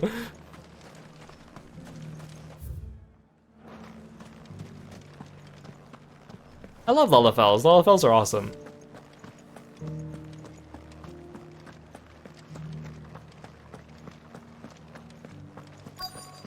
Except for, you know, sometimes once in a while you'll come across a Lalafell player, not an NPC, that is very full of themselves being cute. And that just makes me want to think they're less cute. When they come in, they're like, I'm so cute, everyone should give me hugs and head pats. Cuteness is something you emanate, it's not something you tell people.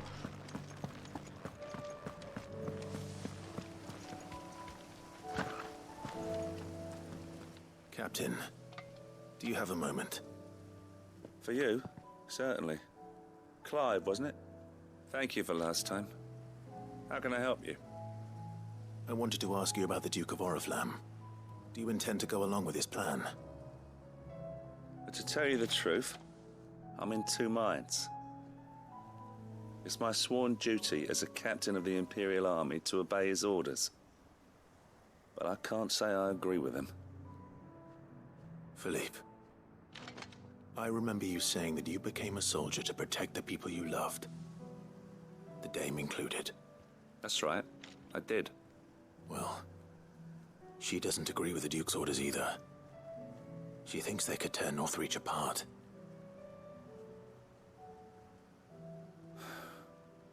And she's probably right. Thank you, Clive. I know what I need to do now. Protecting the people I love is what matters. Doesn't matter how. Well, duty calls, so I better go. Thanks again. Okay, let's see how non-violently this whole thing turns out to be. Surely they're not going to make me fight something, right? Seems Philippe wants to do the right thing at least. I expect Isabel will be pleased to hear that, if nothing else. Oh, but first I gotta report to Isabel.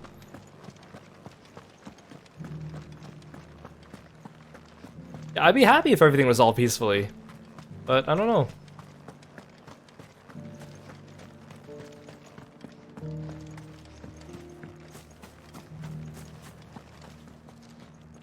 Ah, Clive. How did you fare? Were you able to speak with the Duke? I was, but...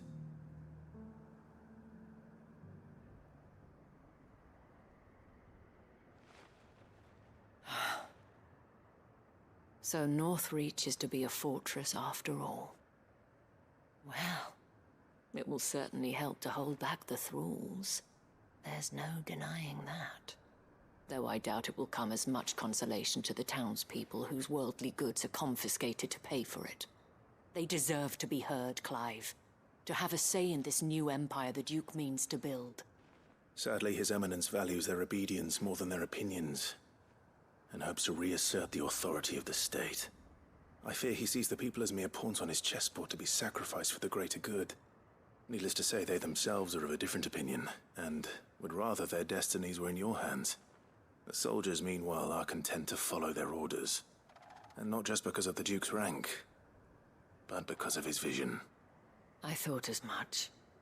Had I sworn to protect Sanbreque, I dare say I too would want nothing more than to see it rise from the ashes. Thank you for trying. But the battle is lost.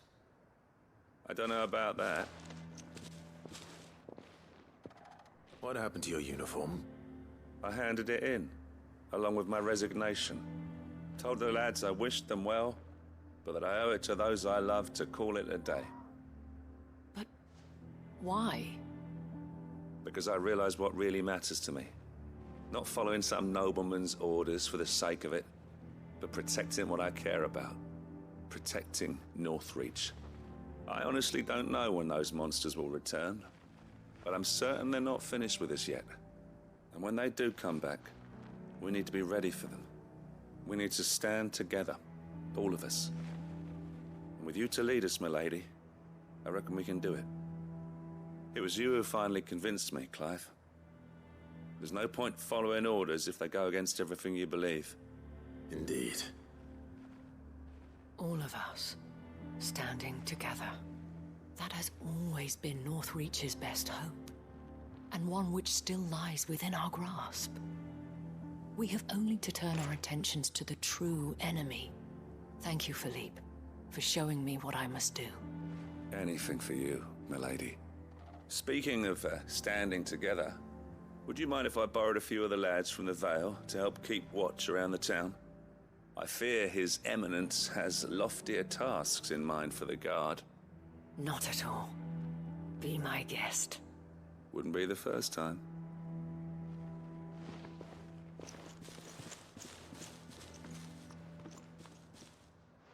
There may be hope for Northreach yet. Especially with men like you and Philippe to champion our cause. I, for my part, shall continue to work upon the Duke, in the stubborn belief that I might still Wait, does this quest end here? joining hands. Is there a part 2 later? I shall have to call upon your aid again. Oh, okay. Until then, Clive. Here, I thought this would be the last round of side quests.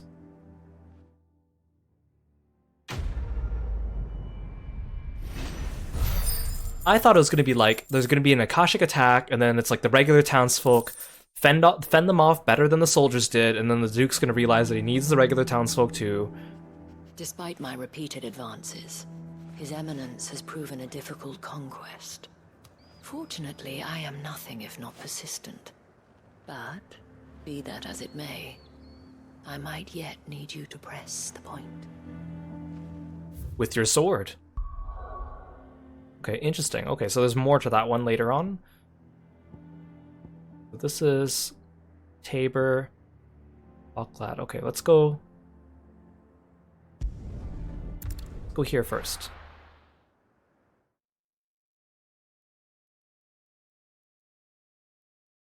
Yeah, if you guys know what happens next, don't tell me. I want to be completely blind. Take that, you naughty thief! Clive! To what do I owe the pleasure? I just wanted to see how the town's been faring since you brought everyone together. Since we brought everyone together, all is absolutely wonderful. Conrad and Natalie's hands remain safely away from each other's throats, and firmly at the helm. Our stores are full, and the bandits still too disorganized to raid them. Just as the good Lady Jane and Lord Underhill intended. Are you a lord? Lubor's going to be one too. They're going to make him the Lord of Dalimil, because of how he stopped all the grown-ups from fighting. It's the mayor of Dalimil, dear child, and the vote hasn't taken place just yet. But if the people wish me to lead them, I shall. And my first act will be to build a school so that menaces like you two learn not to interrupt your elders. Oh, that's nice. Speaking of menaces, there may be a rather worrying one just over the horizon. May there indeed. I'm afraid the example Conrad and Natalie set in putting aside their differences and presenting a united front might have caught the bandits' attention. And they might have elected to take a similar approach. They have formed what one could call a League of Outlaws. And they grow more organized by the day. A League of Outlaws. Fight them all off just like last time, no matter how many of them there are. Won't we, Lubor? It's like the League of Supervillains to oppose the Justice League. If we continue to work together, we can overcome any challenge we choose to face. The longer we avoid facing this one, the more difficult it will be. Until the only way to overcome it might be to run for We the have a hills. league. We have a Our best Clive. hope is to nip these efforts at organization in the bud. by finding those ne'er-do-wells who have yet to join the cause and ensuring that they never do. Perhaps a certain Lord Underhill might be willing to lend us his aid once more? How could I refuse? Thank you, my lord. Victor will fill you in on the particulars. I have him stationed by the Desert Gate, receiving and collating reports from my scouts. Such an amenable soul. He reminds me of you. I'll go and speak with him.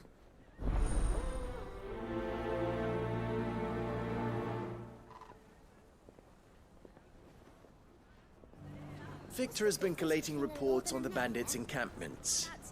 You'll find him by the Desert Gate. I'm sure if he has anything to ask of you, it will be simple enough. This little side conversation. What's the difference between a lord and a mayor? One swings a sword and one forges them. I mean, I guess if you're talking Fire Emblem turns, that is completely correct. Sounds like we have some competition.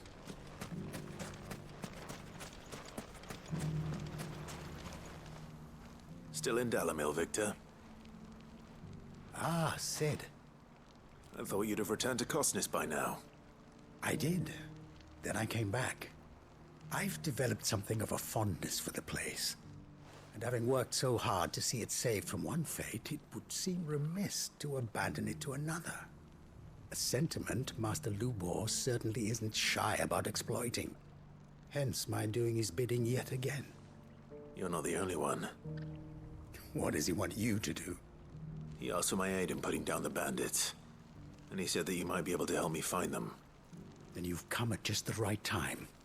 I was on my way to speak with Conrad about how to organize our forces. There are more camps in the vicinity than we can safely strike at once. But we must strike together, and we must strike soon at as many camps as we can. We can't give this league of theirs time to rally its forces. All right. Which camp shall I take? There's one upriver. Just out there, across the dunes. Leave it with me. Hey, Bibulus Prime, welcome to the stream. Thank you so much for stopping by. Camp is in the desert to the north of here. You know what to do. Okay, I like a good, straightforward side quest. You, go kill that thing. Okay, got it. I can do that.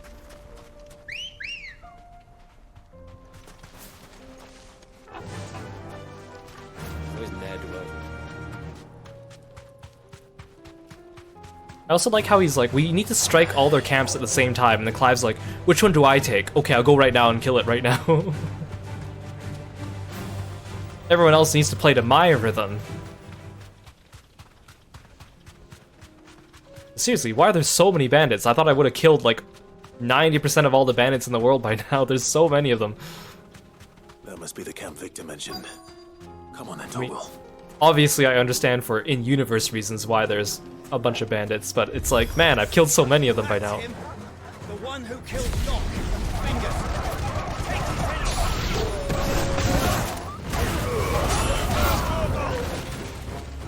Fingers. The other bandit's name was Fingers.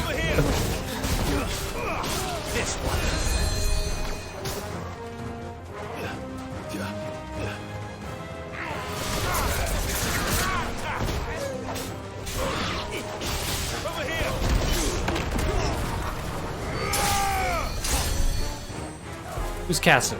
You casting? Get out of here.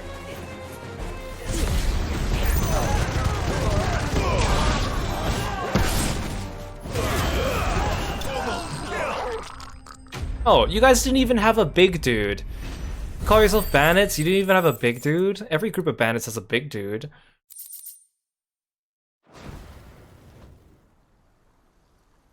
I'd better let Victor know. Sid, where are you? Ah, I see the bandits didn't pose you any trouble. No, but that's not why you're here, is it? No. Something's happened. We need you back in Dalamil. What is it? The whole town's in uproar. They're saying that Lubor is a bearer. What? Seems that one of our parties wasn't as thorough as they should have been. They let one of the bandits escape, and his escape route took him right through Dalamil. Some of the children spotted him, and he was about to silence them. And when Lubor felled him with a bolt of magic. Oh no. And without a crystal. But that's not possible. It is if he's a bearer and has been hiding it all these years, which is what people are saying.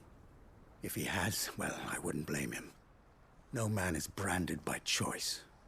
Still, all those people see is a man who's lied to them all his life. One who was made a leader of himself when the world believed he should have been a slave. Fuck. I don't know where we go from here, but I know one thing. Lubor needs all the friends he can get right now. You're right. Ooh, this is interesting plot turn. I didn't expect the side quest to go this way. Something a little bit more complex than just to go eradicate the bandits.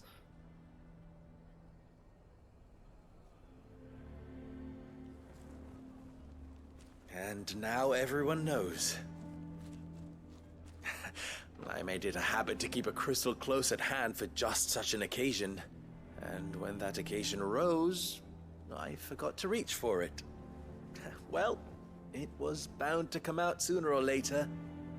We're sorry, Lubor. We tried to keep running, but we just couldn't anymore. There's nothing to be sorry for.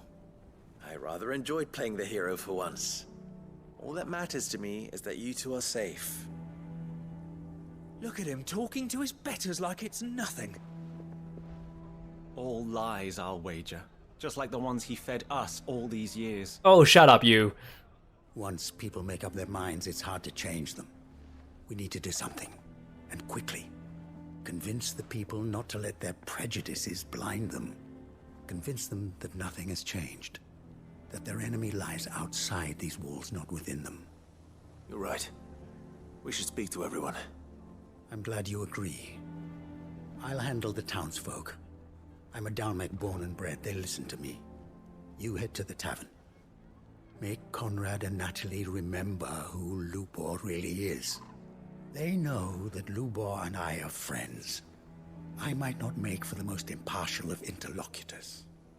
Lord Underhill of Randalar's League of Merchants, however, is a trusted and impartial mediator of note. I'll do what I can. Okay, but Natalie knows I'm not Lord Underhill. We fumbled that the first time. Stay here with the children. I can't promise anything, but we'll try. And that is all I can ask of you. Okay, I'm glad I only have to convince Conrad and Natalie and that he's going to take all the no-names. Because if I had to go around and convince all these no-names, man. Why are you taking the bearers? Why do they always have to make such a... He knew all along that he was playing. Forgive me for disturbing you, but could I have a moment of your time? I've seen your face before. Yeah, I've saved your That's town like right. 3 times. Lord Underhill, wasn't it? Of the League of Merchants. That's right. I wanted to speak to you about Lubor. The rumors that he's a bearer. All true, I'm afraid. He'll never be mayor now. Not if I have anything to do with it. But what of his wares? Bearer or no, his steel is highly valued throughout the Republic. In this at least he's done the town a service. Might that not earn him a little leniency? Leniency? He pretended to be one of us when he was laughing behind our backs all the while. I'm sorry, my lord, but he lied to us. He lied to you. He cannot be trusted. So what do you propose? Will you drive him from his home? Close his forge? Perhaps. That is a question for the people of Dalimil. And they will thank you not to get involved. Well, that went well, Clive.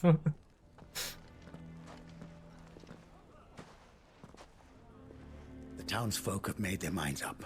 There was nothing I could do. Nor I. Conrad and Natalie refused to consider anything but their own wounded What a pride. bunch of pricks. You never know. Once their anger is cooled, they might see things differently. For now, we should report back to Lubor. All right.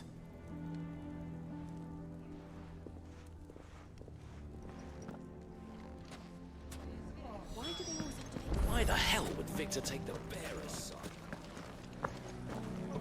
It's so funny whenever I just jump instead of trying to talk to someone. Go on, Sid. No sense stalling. You see someone running up to you, they look like they want to talk to you, and instead they just kind of like, whoop. I also like how... Oh. I was about to pet Torgal. I like how, like, how little air he gets when he jumps. Like, look at that wimpy jump.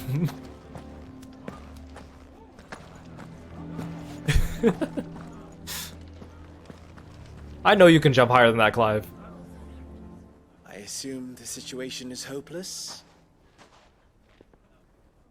There's still hope. But There's still hope, but I saw no evidence of that hope. But perhaps not in this lifetime, I think it's fair to say. You mustn't think like that, Lubor.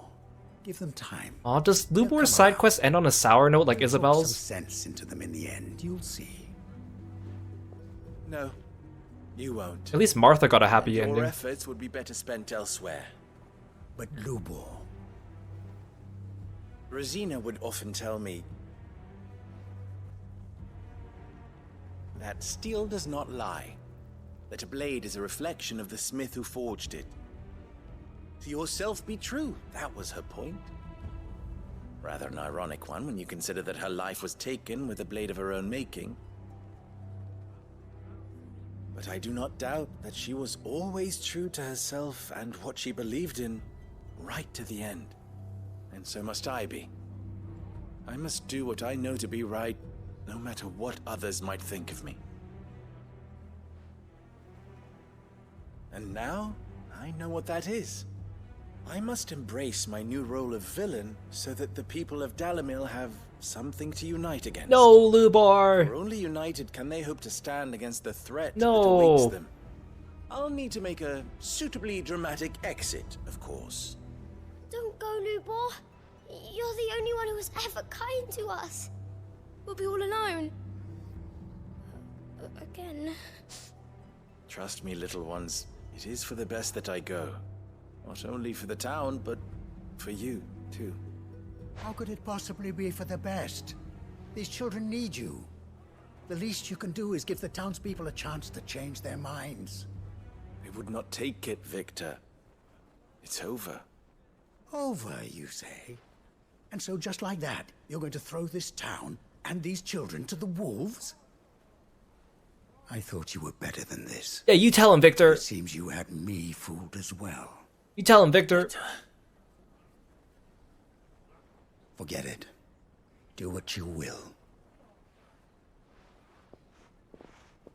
You sure you're making the right choice, Lubor? Of those available to me, I believe it's the best one. Yes. Ah, but where are my manners? Here. A reward for clearing out that bandit camp. Does the quest just end here? Right then. I have packing to do. Okay, then there must be a There's follow-up anything I quest. can do. Just like with Isabel. Anything. There's no way. I'll bear it in mind. Thank you. Ah, you'll bear it in mind. Ha ha ha. Not funny. Okay, there has to be more to the side quest and Isabel's end. There's no way they just leave these threads hanging like that. Oh, that's so sad though. That's so sad. Oh, but that means that there's another wave of side quests waiting for me.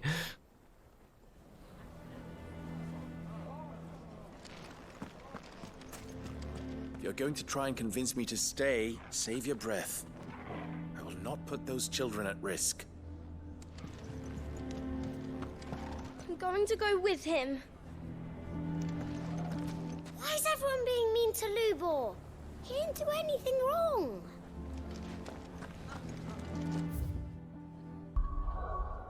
Oh, that's sad. I mean, at least Martha's got all wrapped up.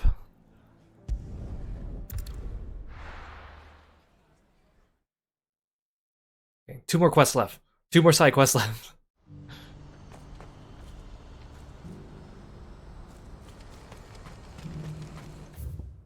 Wait. You're not the one with the quest? Oh wait, no, it's your brother. That's why. I was very surprised that Eloise didn't have the quest for me. Ah, Clive. You'll be pleased to know that the negotiations are progressing well. That is good news. Yes. Our comrade in Randala has just sent word that the contract should be signed very soon. But I still have much and more to prepare. It's a huge undertaking moving this many bearers at once. You couldn't do me a quick favor, could you? Go kill something? Yeah, I can do that. What is it this time? More wild beasts? Nothing like that. I just need you to go over to the caravans and ask El how long we have until the bearers arrive. Wait, that's it? Find out exactly how much faster I need to get all these supplies moved. All right. I'll go and ask. Thanks, Clive. I owe you one. Your task is for me to walk like 10 feet over there and ask a question and come back to you. Whatever, man.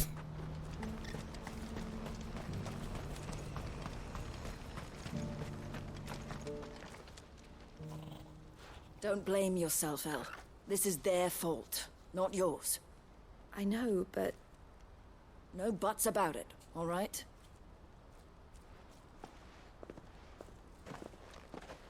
Is something wrong? Vonnie came to give me a message from our intermediary. The talks with the Republican army have fallen through. They've reached an agreement with the Silver Peak Consortium instead. Though prices have fallen of late, we deliberately offered above the going rate to try and deter other bidders.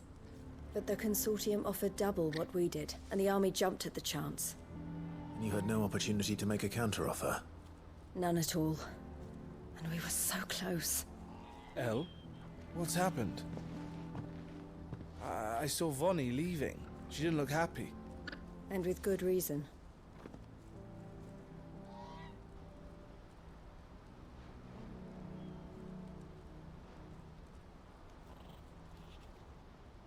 But I thought we were the only ones the Fist was speaking to about the bearers.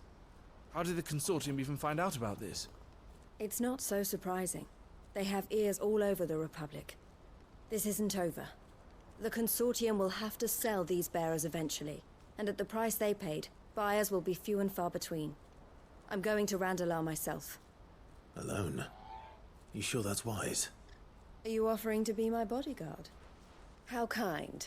Meet me at the checkpoint near the capital gates. I'll send an owl ahead and request a meeting. I never said yes, You go but... to Cashlock, Theo. Sure. And get everything ready. We've waited far too long as it is. Even if I fail to free these bearers, there will be others. Someone needs to prepare the place and keep any prowling beasts at bay. Oh, and that's me, is it? Well, it looks like I'm following orders till she gets back from meeting the Silver Peak Consortium, who've been doing their best to undermine our scheme. She'll never join them after this, surely. No, she said it herself. She still has plans for Cashlock, even if this one falls through. She means to stay with us, then. I can't say I'm not happy to hear it, but... is this what she really wants?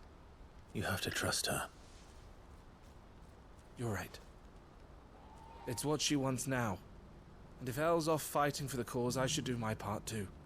So I bid you farewell and safe travels, my friend. I'll gather my men and leave for Cashlock. We'll make sure the place is well stocked and defended. You go to Randalar and see if you can stop my sister biting the Consortium's heads off. If she won't consider her prospects, someone has to. I'll do my best. Yeah. Theo really... To Randalar, then. Really be like, the negotiations are going so well. 30 seconds later, the negotiations have fallen through. What's happened? I can't... Where are the gates? Oh, they're over here. Gates were right on. Well, thanks for the stretch, Ferg. Wait, did I do the stretch? I wasn't looking at the screen. Welcome, Ferg. Thanks so much for coming by the stream. Yes, please make sure you all sit up straight and give yourselves a nice stretch. When are they gonna let us through? Ooh, thanks for the fun frog fact, too. Yeah, most frogs molt, usually about once a week. And most of them, after they molt, they just eat their own skin. Tasty. So Randala was a place that we haven't actually been in, like a walking capability. We were in there in a cutscene.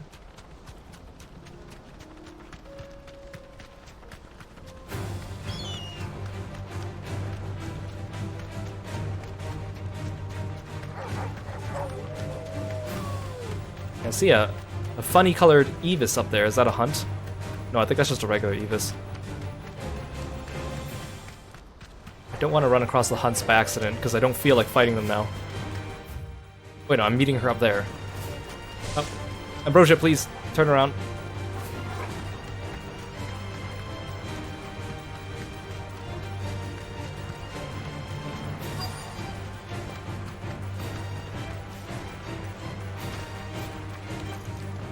Oh dang it, I just attracted all the enemies over to her.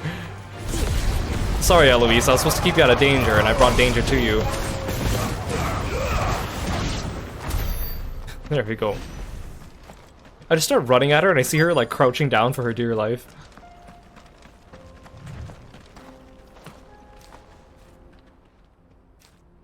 I hope I didn't keep you waiting. Did you arrange to speak with the consortium? Here they are now. Every time I jump at someone, I just think of that scene at the beginning of Portal 2. I did. It's about the bearers you He's like, recently now purchased talk? from the Fist. We had all Jumping? but finished What you're making doing is arrangements jumping? to buy them ourselves, and then you stepped into the fray. You misunderstand. The consortium had an interest in purchasing them from the very first. It was only our regard for you that kept us from bidding. But your hesitancy in accepting our offer to you suggested that the regard was not mutual. And so we resumed our business. I did not hesitate. I am simply not inclined to make such decisions without first giving them due consideration. But what is done is done. Come then. How much do you want for them? Alas, you are too late yet again. We rarely take on such unconventional merchandise without a purchaser in mind. The bearers belong to him now. Who is your buyer? A trader from across the water. A most demanding fellow, if it's any consolation. He insisted the bearers be fed, dressed, even given their own bunks for the voyage over. That's what you get when you deal with continental types. I wouldn't know. Oh yes, the culture on the continent is quite different to ours. They pay good money for bearers not fit for the knacker's yard, and treat them like kings. But as long as they pay... That does sound unusual. No matter then. If they've already left our shores, there's little that can be done. Allow me to withdraw my interest. And with it, my interest in joining your organization. My associates will be sorry to hear that.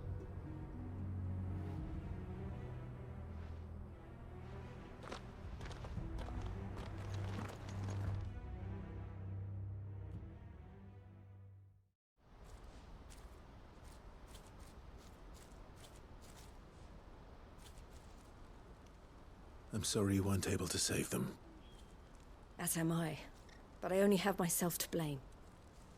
He was right, you see. The Silver Peak Consortium did intend to buy those bearers before I did. Their representative hinted at a possible purchase when he came to recruit me. I feigned interest in joining them in the hope he might be encouraged to tell me more. And he did just that. As soon as he left, I sent my own offer to Randalar. So you never... No. I entertained the Consortium's proposal solely so I could learn more about those bearers. But I was a fool to think they wouldn't find out. I knew exactly who I was dealing with. You tried. I did. And if what he said was true, the bearers are to be well treated. Which is something, at least. They deserved more. I wanted so badly to see them freed. Eloise! Eloise! Word from Cashlock. The village is under attack. A pack of beasts have come down from the mountains, and there's a dragon at its head. Theo and the others are trying to hold them off as best they can, but the odds are against them. They need help, and fast. Theo! I'll go on ahead. Thank you, Clive. I'll gather some men and join you there. Just... make sure he's safe.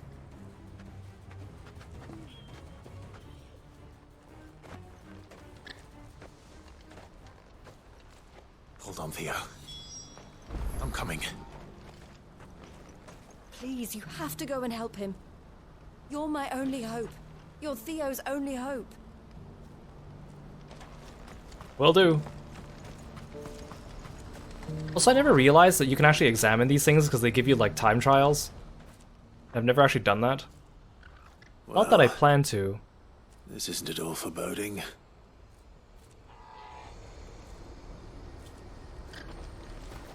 Oh, okay, well. What's happened? I can't at the gate. Okay, this would be the closest one.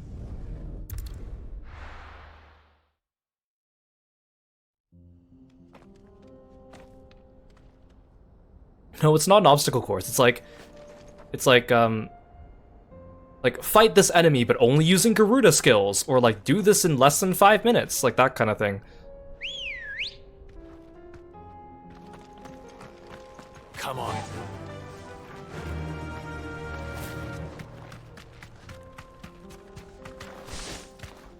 Yeah, you access them from the Arret Stone. But I haven't done any of those. We briefly looked at them at the beginning of the stream.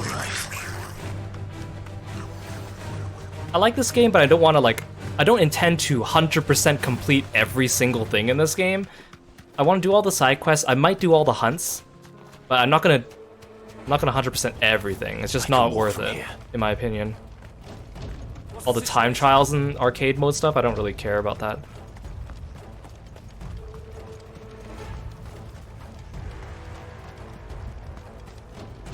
Yeah, I'll 99% it. I won't 100% it.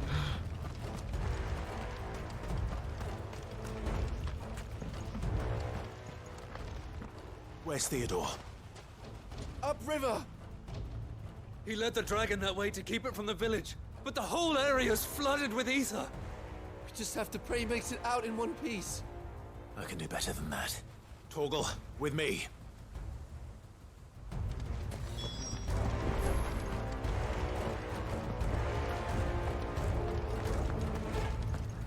Clive, you could just hurry, you know, sprint or something. Oh my god, that's so far. Well, I won't ride my chocobo because we haven't actually walked this road before, so...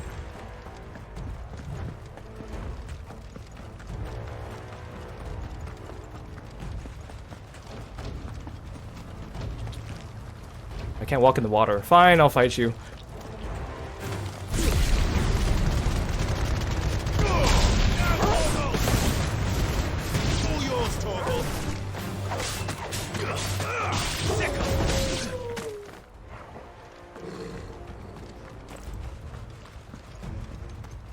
Where are you, Theo? Birds!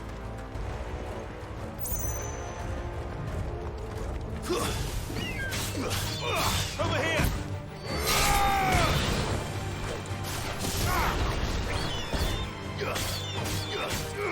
This one. Attack!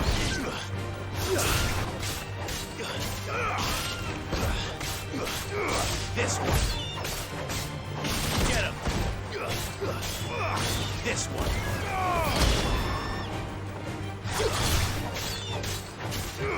Go for it. Now, Torgal!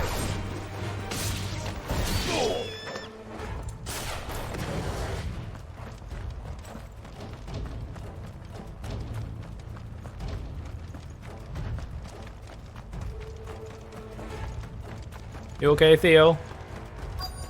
That's a lot of enemies. Theo? Damn it. The ether's too thick. These creatures have already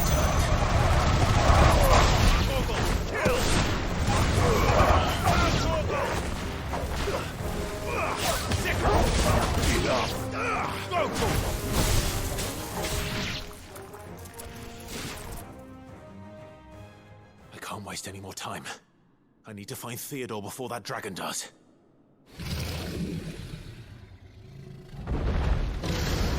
Did someone say dragon? This thing's turned as well. This isn't going to be easy. Attack! Over here! This one. Ow.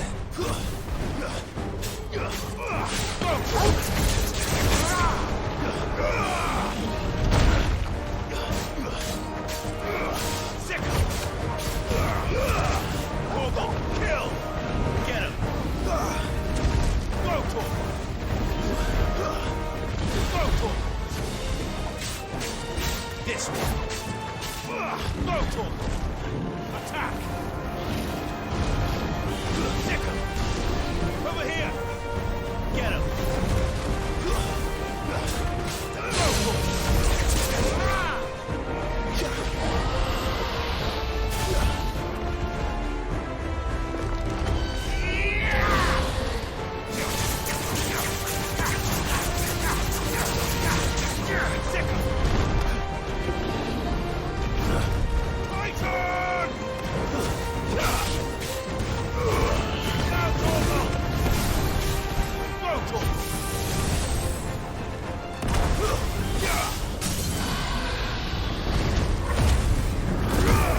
Punch this dragon!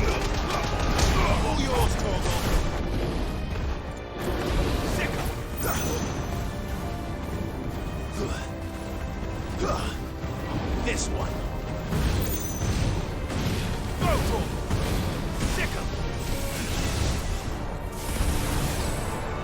Over here.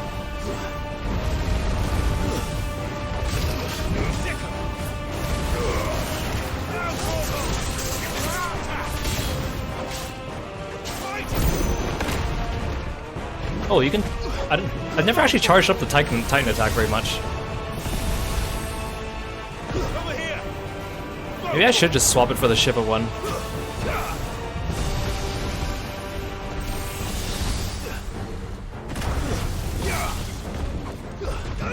Come on, Clive. Slow.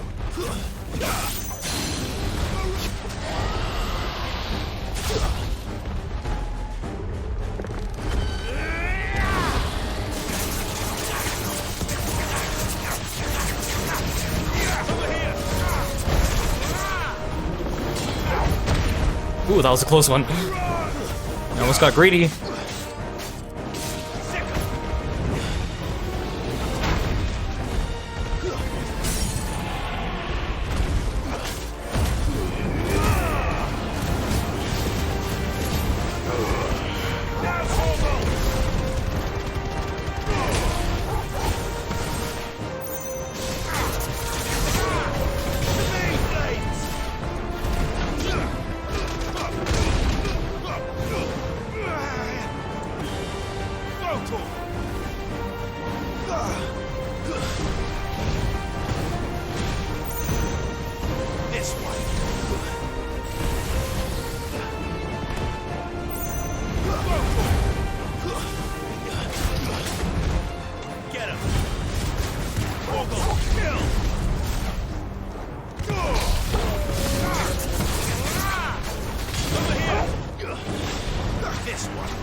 Yeah, I don't like using the really, really strong icon attacks because they have really long cooldowns. I like having... Oops! Ah! I like having very quick turnaround.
I can't see.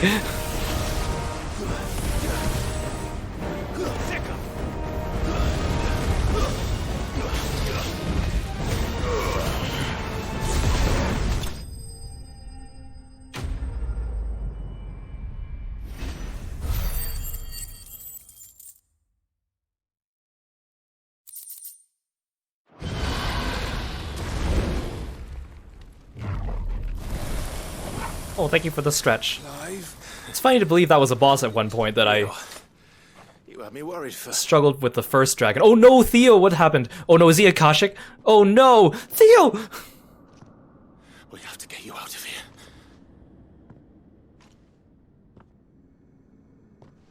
I think it might be a little too late. I never should have accepted this quest. No.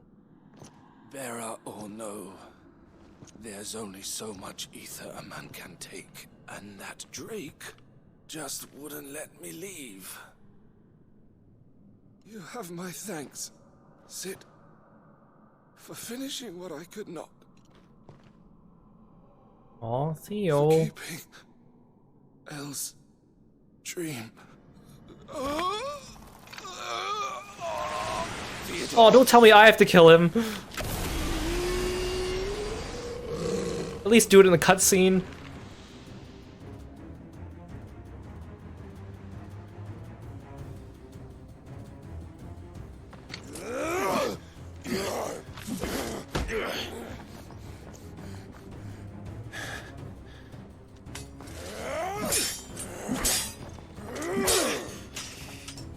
Don't make me do this. Stop it, Theo! Stop! Oh no, please don't go and stab her too. Turned. And so will you.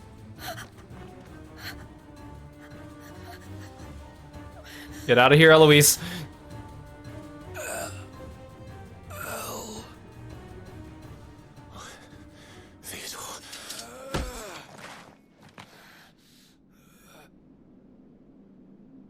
Take care Aww. of my sister. Is he gonna stab himself? Theodore, wait. Goodbye. Oh. Was he just gonna drop dead? Oh no, he's doing it. Oh no.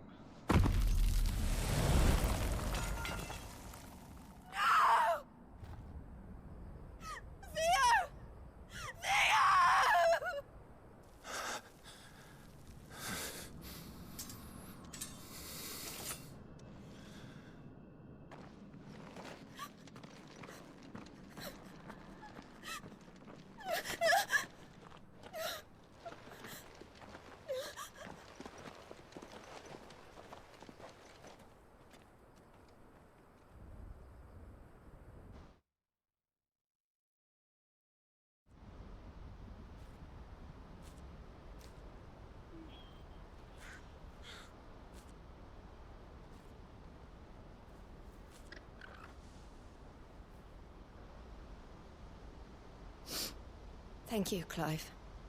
I think I'll be all right now. That was true bravery he showed. Leading the dragon away from the village like that.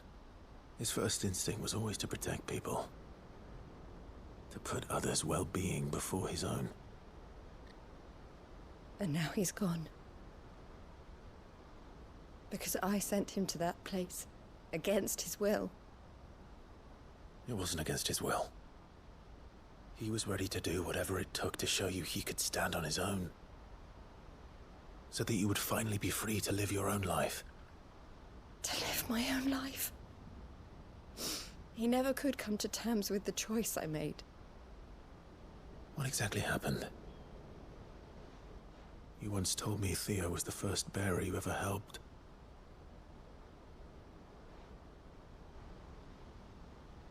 We grew up in Canva. We were born to one of the great trading houses. And I was chosen to inherit the family business. I had my father's head for figures, you see. Theo did not. While I studied the art of commerce, he played at soldiers instead. A late bloomer, in more ways than one. For unlike most bearers, it wasn't until his 15th summer that his powers awakened. My parents tried to drive him out of the house and into the care of the constables.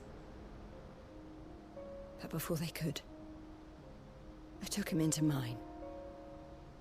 Theo told me something else. He clearly admired your devotion to the cause of freeing others like him from slavery. But he said you deserved a better life than this. He wanted to free you from what he called your bonds, just as you freed him from his. I would be lying if I said I had not wondered from time to time how much easier my life might have been if I had allowed Theo to be taken and devoted myself to the family business instead.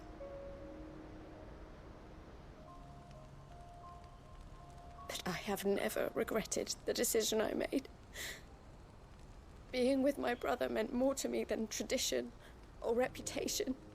I only had to look at him to remind myself of that night and the choice I made and the fact that I would make the same choice again in a heartbeat.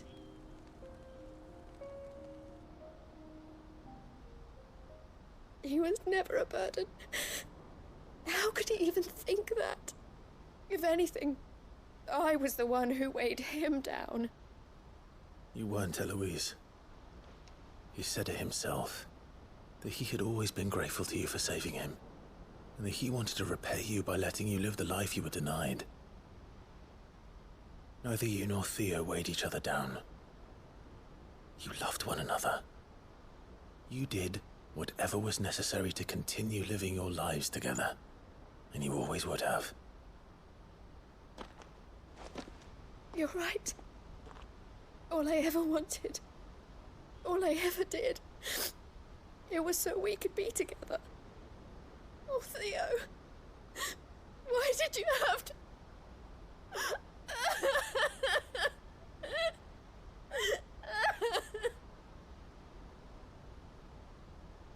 Oh man, I want to cry too now.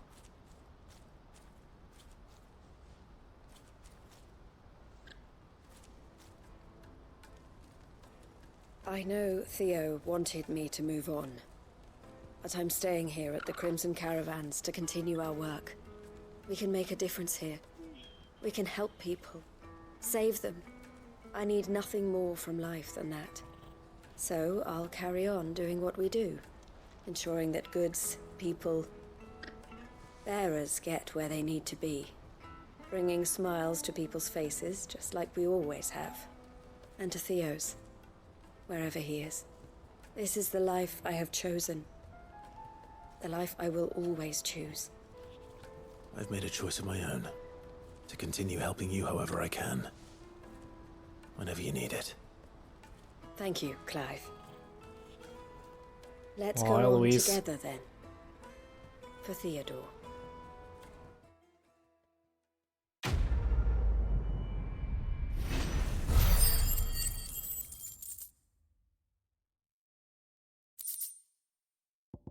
I got a signboard.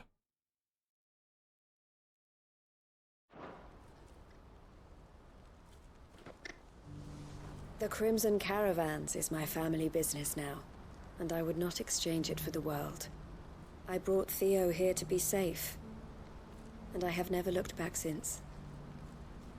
You know, on YouTube, the channel Outside Xbox did a video on like 7 side quests you should never finish because they are horrible. And they list some from like Red Dead Redemption and Assassin's Creed, basically side quests where if you do the side quest, the people end off worse than they were before you did them, because usually someone dies or something terrible happens. Well, here's another side quest to throw onto the pile, I guess. I don't know, hearing other people cry makes me want to cry. That's what really gets me. And also when I don't see it coming. Like, if I can see the death from like a mile away, I don't feel as sad, but if it comes out of nowhere and I'm like, oh.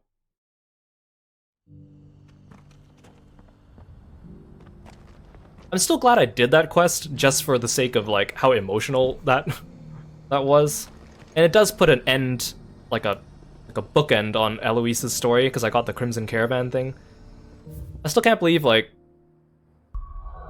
so far, like, Martha and Wade got, like, a happy ending. And then Lubor and Isabel are still up in the air because we haven't really concluded their quests. That is a window. The bearer of the burning quill is within, my lord. Prithee enter.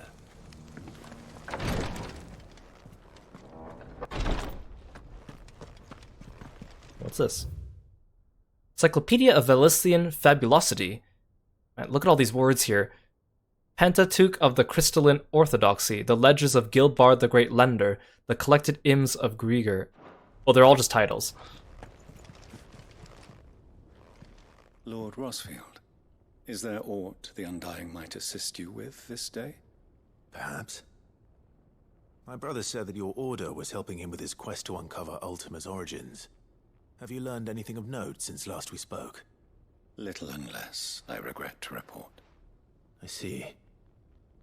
Be assured, however, that we will not rest until the truth is known.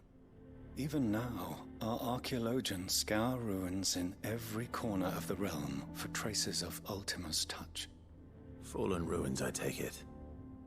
Dating back as far as Phoenix Gate. Indeed.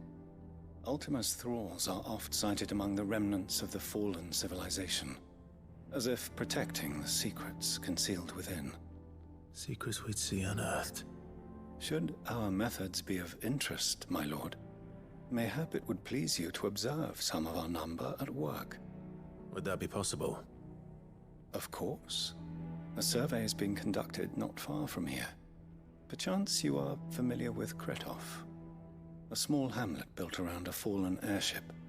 I was due to visit my colleagues there to collect their preliminary findings, but if you would consent to do so in my stead, I'm sure that they would be honored to relate any discoveries they have made to you directly. All right. I'll go and meet with them. They will be most gratified, I am sure. Might I suggest you take the road through Titan's Wake? It will lead you straight to the village after but a short walk. Thank you. I will. I wish you a safe journey, my lord. May the Firebird's flames burn ever in your heart.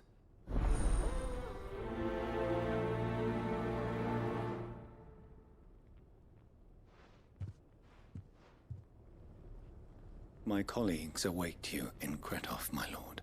But say the word, and they will be only too glad to share their findings.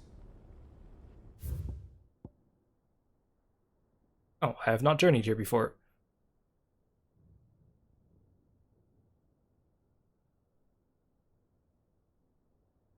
This is still blocked off. I think I have to go from this way.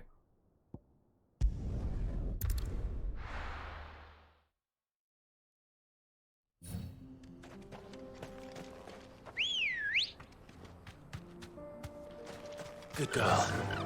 Yeah!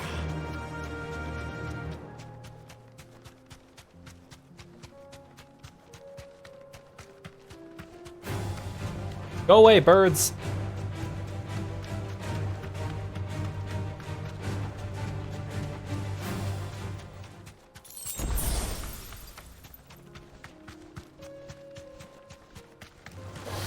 No mistakes.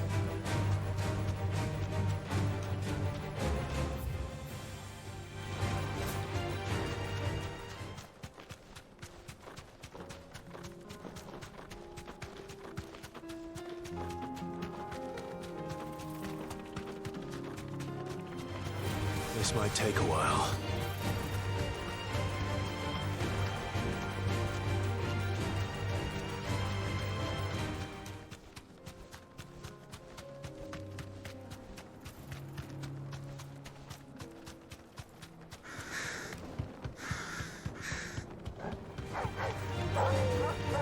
Excuse me.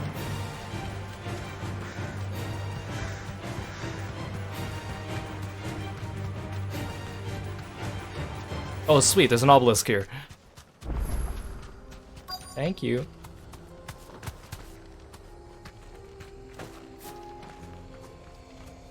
Okay, so do all these have like a... Oh, never mind. It was just that one. It was just like the first one I examined actually showed me the... Wait, is it locked from this side? Oh, thank goodness. I was about to say, did I come all this way to find out it's locked?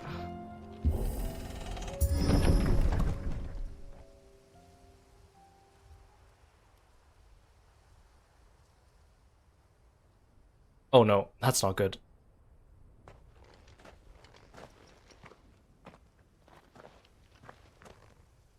Oh no.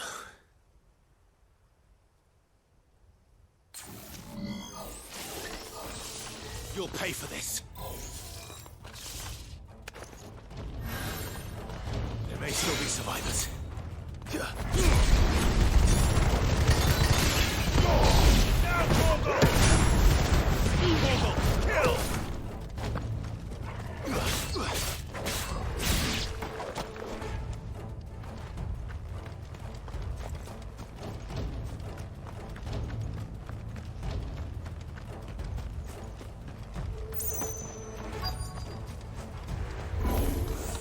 Whatever that Fool's thing is, gold.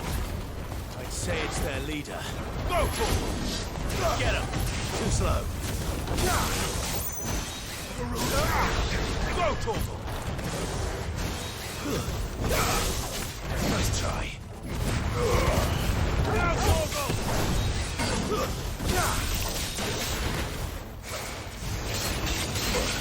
Ow.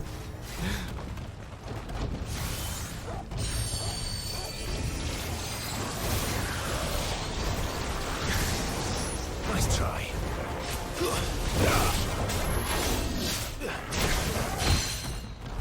Oh, good boy.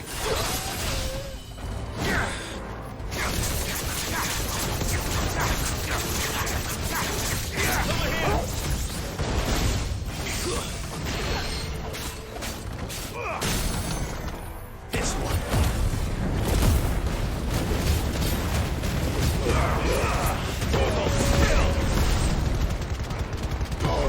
All yours,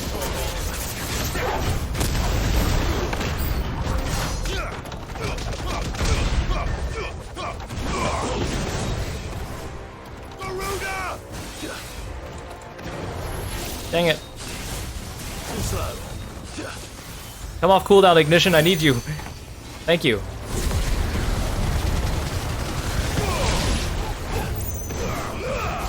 All yours, Torgal. Nice try. Go, Torgal. Garuda! This one. Stick 'em. Nice try. Get him.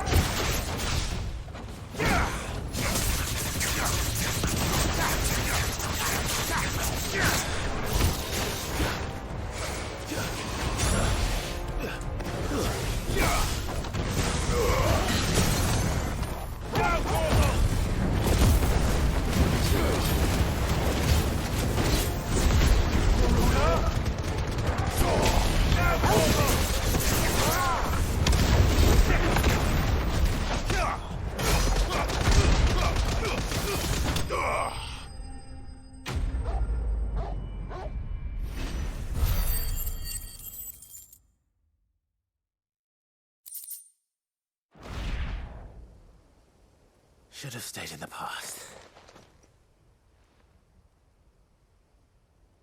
These must be Cyril's colleagues. You have our thanks, stranger. Who are you?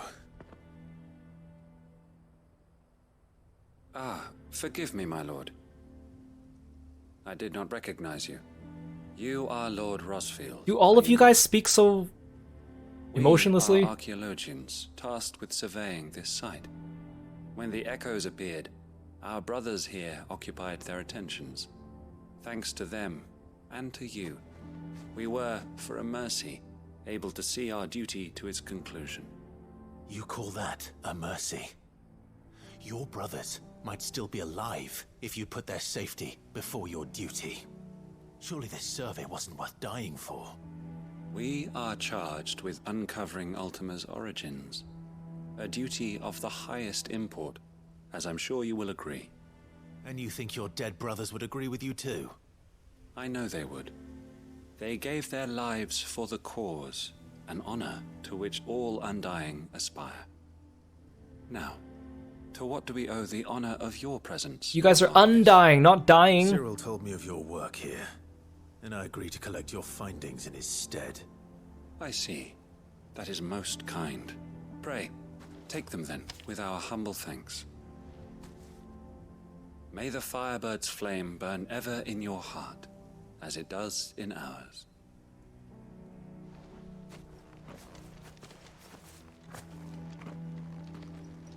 It's one thing to lay down your life for another, but for a survey... I suppose I'd better get this back to Cyril. Think no more of us, my lord. Only deliver our findings to the bearer of the burning quill. Chest.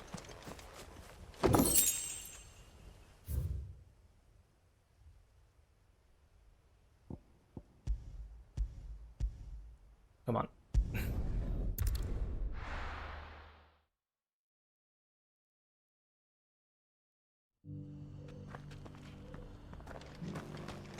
I'll replenish my potion while I'm at it. Here, Take a look at my wares. A fine choice. Thank you, good sir.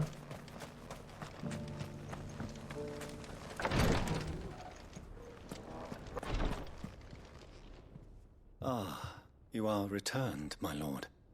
I collected your colleagues' preliminary findings. Here, take them.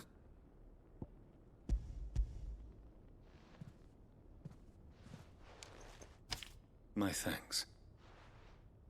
I shall study them, and inform you forthwith if I discover aught that might aid you in your fight against Ultima. Cyril, your survey party suffered several losses in Kretov. Losses which could have been avoided, had the others not chosen to complete their work, instead of saving their friends. Were these your orders? No. This was their choice. Every Undying devotes his life to the service of the Phoenix. It is our sole duty, and should we die in discharging it, so be it. Even when death is avoidable. My lord, I fear that this is not a point over which it would be fruitful to argue. The Undying have served the Phoenix for countless generations, and your opinion of our methods, however earnest, is not like to change them. We live to serve the Phoenix. Our very order exists for that purpose, and that purpose alone. Cyril, I know that you and your brethren answer only to Joshua, but allow me to offer you a word of advice. It does not further the cause of the Phoenix to have his loyal followers surrender their lives without good reason. Provide your survey parties with an escort, that they might live to do their duty for years to come. Think not only of how you can serve the Phoenix, but how Joshua would want you to serve him. Please. For all our sakes. I thank you for your advice. It's a pretty diplomatic way to put it, Clive. If you will permit me to respond, our faith in his grace, Joshua Rossfield, is absolute. And we of the Undying will do what we believe is right to fulfill our duty unto him. As first shield to the Phoenix, I am sure you understand what it means to do one's duty. I do. Then we are of the same mind. And it is my hope that we may continue to do our duty together.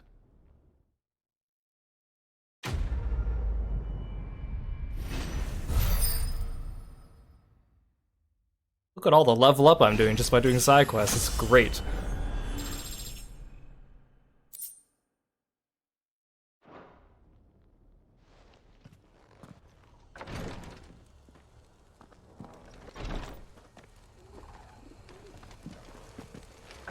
I want to go back in and talk to him, Clive. We of the Undying devote our lives to the service of the Phoenix.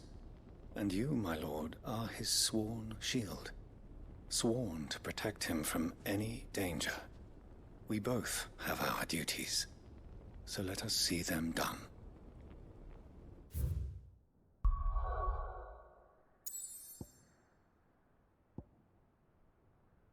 Oh, okay. I was like, what is this? Oh, it's the one I just unlocked.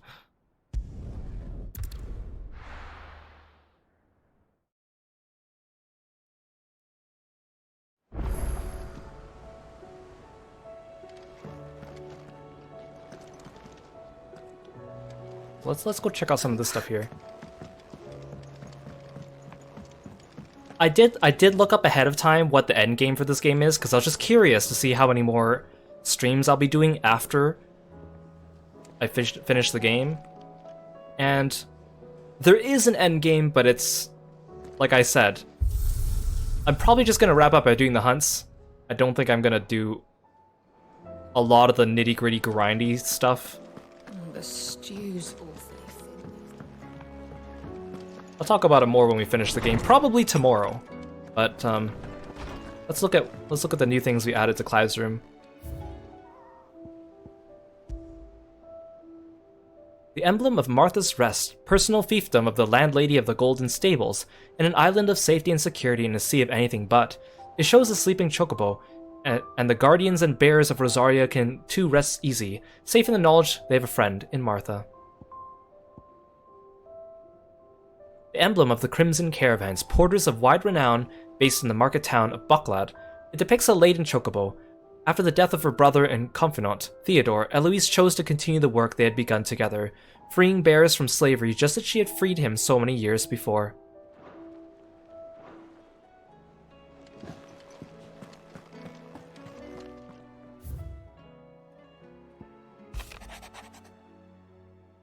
Thanks again for helping get the dungeon in order. Had you not rode gallantly to our rescue, I reckon poor Owain and them lot would still be stuck stilling light water over a bonner. There's always room for improvement though, so don't get your knickers in a knot should I come knocking at your chamber door looking for more spheres and ash and whatnot. Mid.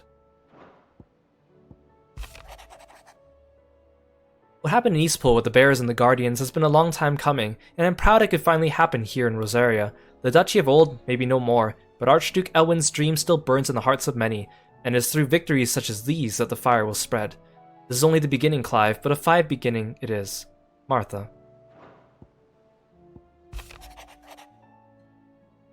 It's hard to believe Theo's gone. Every morning I wake I expect him to be there in the stables, watering the birds or readying the packs. Yet he is not, and it is everything I can do not to fall to my knees and weep. Still, I know I have to move on, but that doesn't mean I have to forget. My brother and I built all we have here together. So long as I still have the caravans, he will ever be with me, and I shall honor him in death by carrying on what he strove for in life. That is what I chose. Eloise. You know, despite Eloise and Theodore's story ending on like a sad note, but then leaving with that like message of hope at the end. The stew's awfully full. I'm gonna take a quick trip to Hippocrates just to see if I add anything to my lore by doing all that stuff.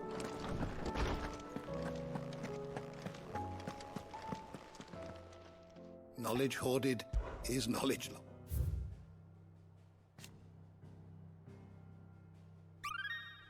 The little Clive looks so excited to share everything.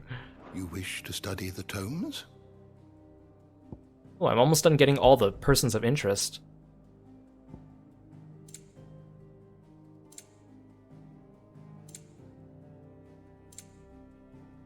Still just a couple left. The door to the shelves shall ever be open.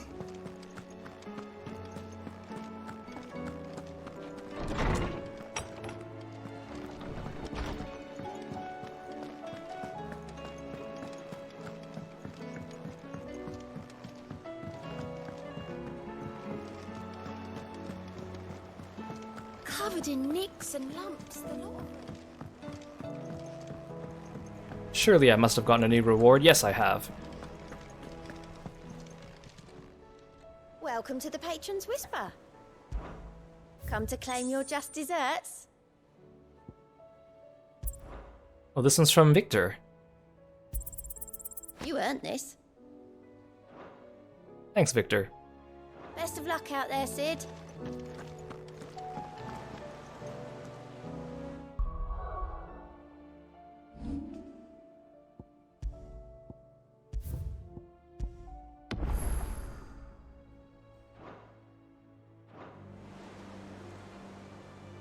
So far, today is the first day that my Final Fantasy XVI VODs have been published publicly on YouTube, starting with part 1. And what I've been doing is I've been taking each stream, because we've been streaming for longer for this game. I've been doing like 5 to 6 hour streams instead of 4 hour streams, because I really want to get through it before the end of summer. But that's really long for a VOD, so I've been actually splitting them all into 2-parters for YouTube. And it actually works out really well, because it almost feels like every time we come into this game, it takes me about 3 hours to start at the hideaway, do stuff for side quests or the story, and then come back to the hideaway. So it actually divides itself really nicely. Today is the 8th stream of this game, which means it's the 16th. This will be the 16th video. It's too bad I couldn't finish this game on the 16th video. How awesome would that be? But actually, you know, I was thinking I'll probably finish the game this weekend, so I knew I wouldn't finish it today. I'm probably going to finish it tomorrow.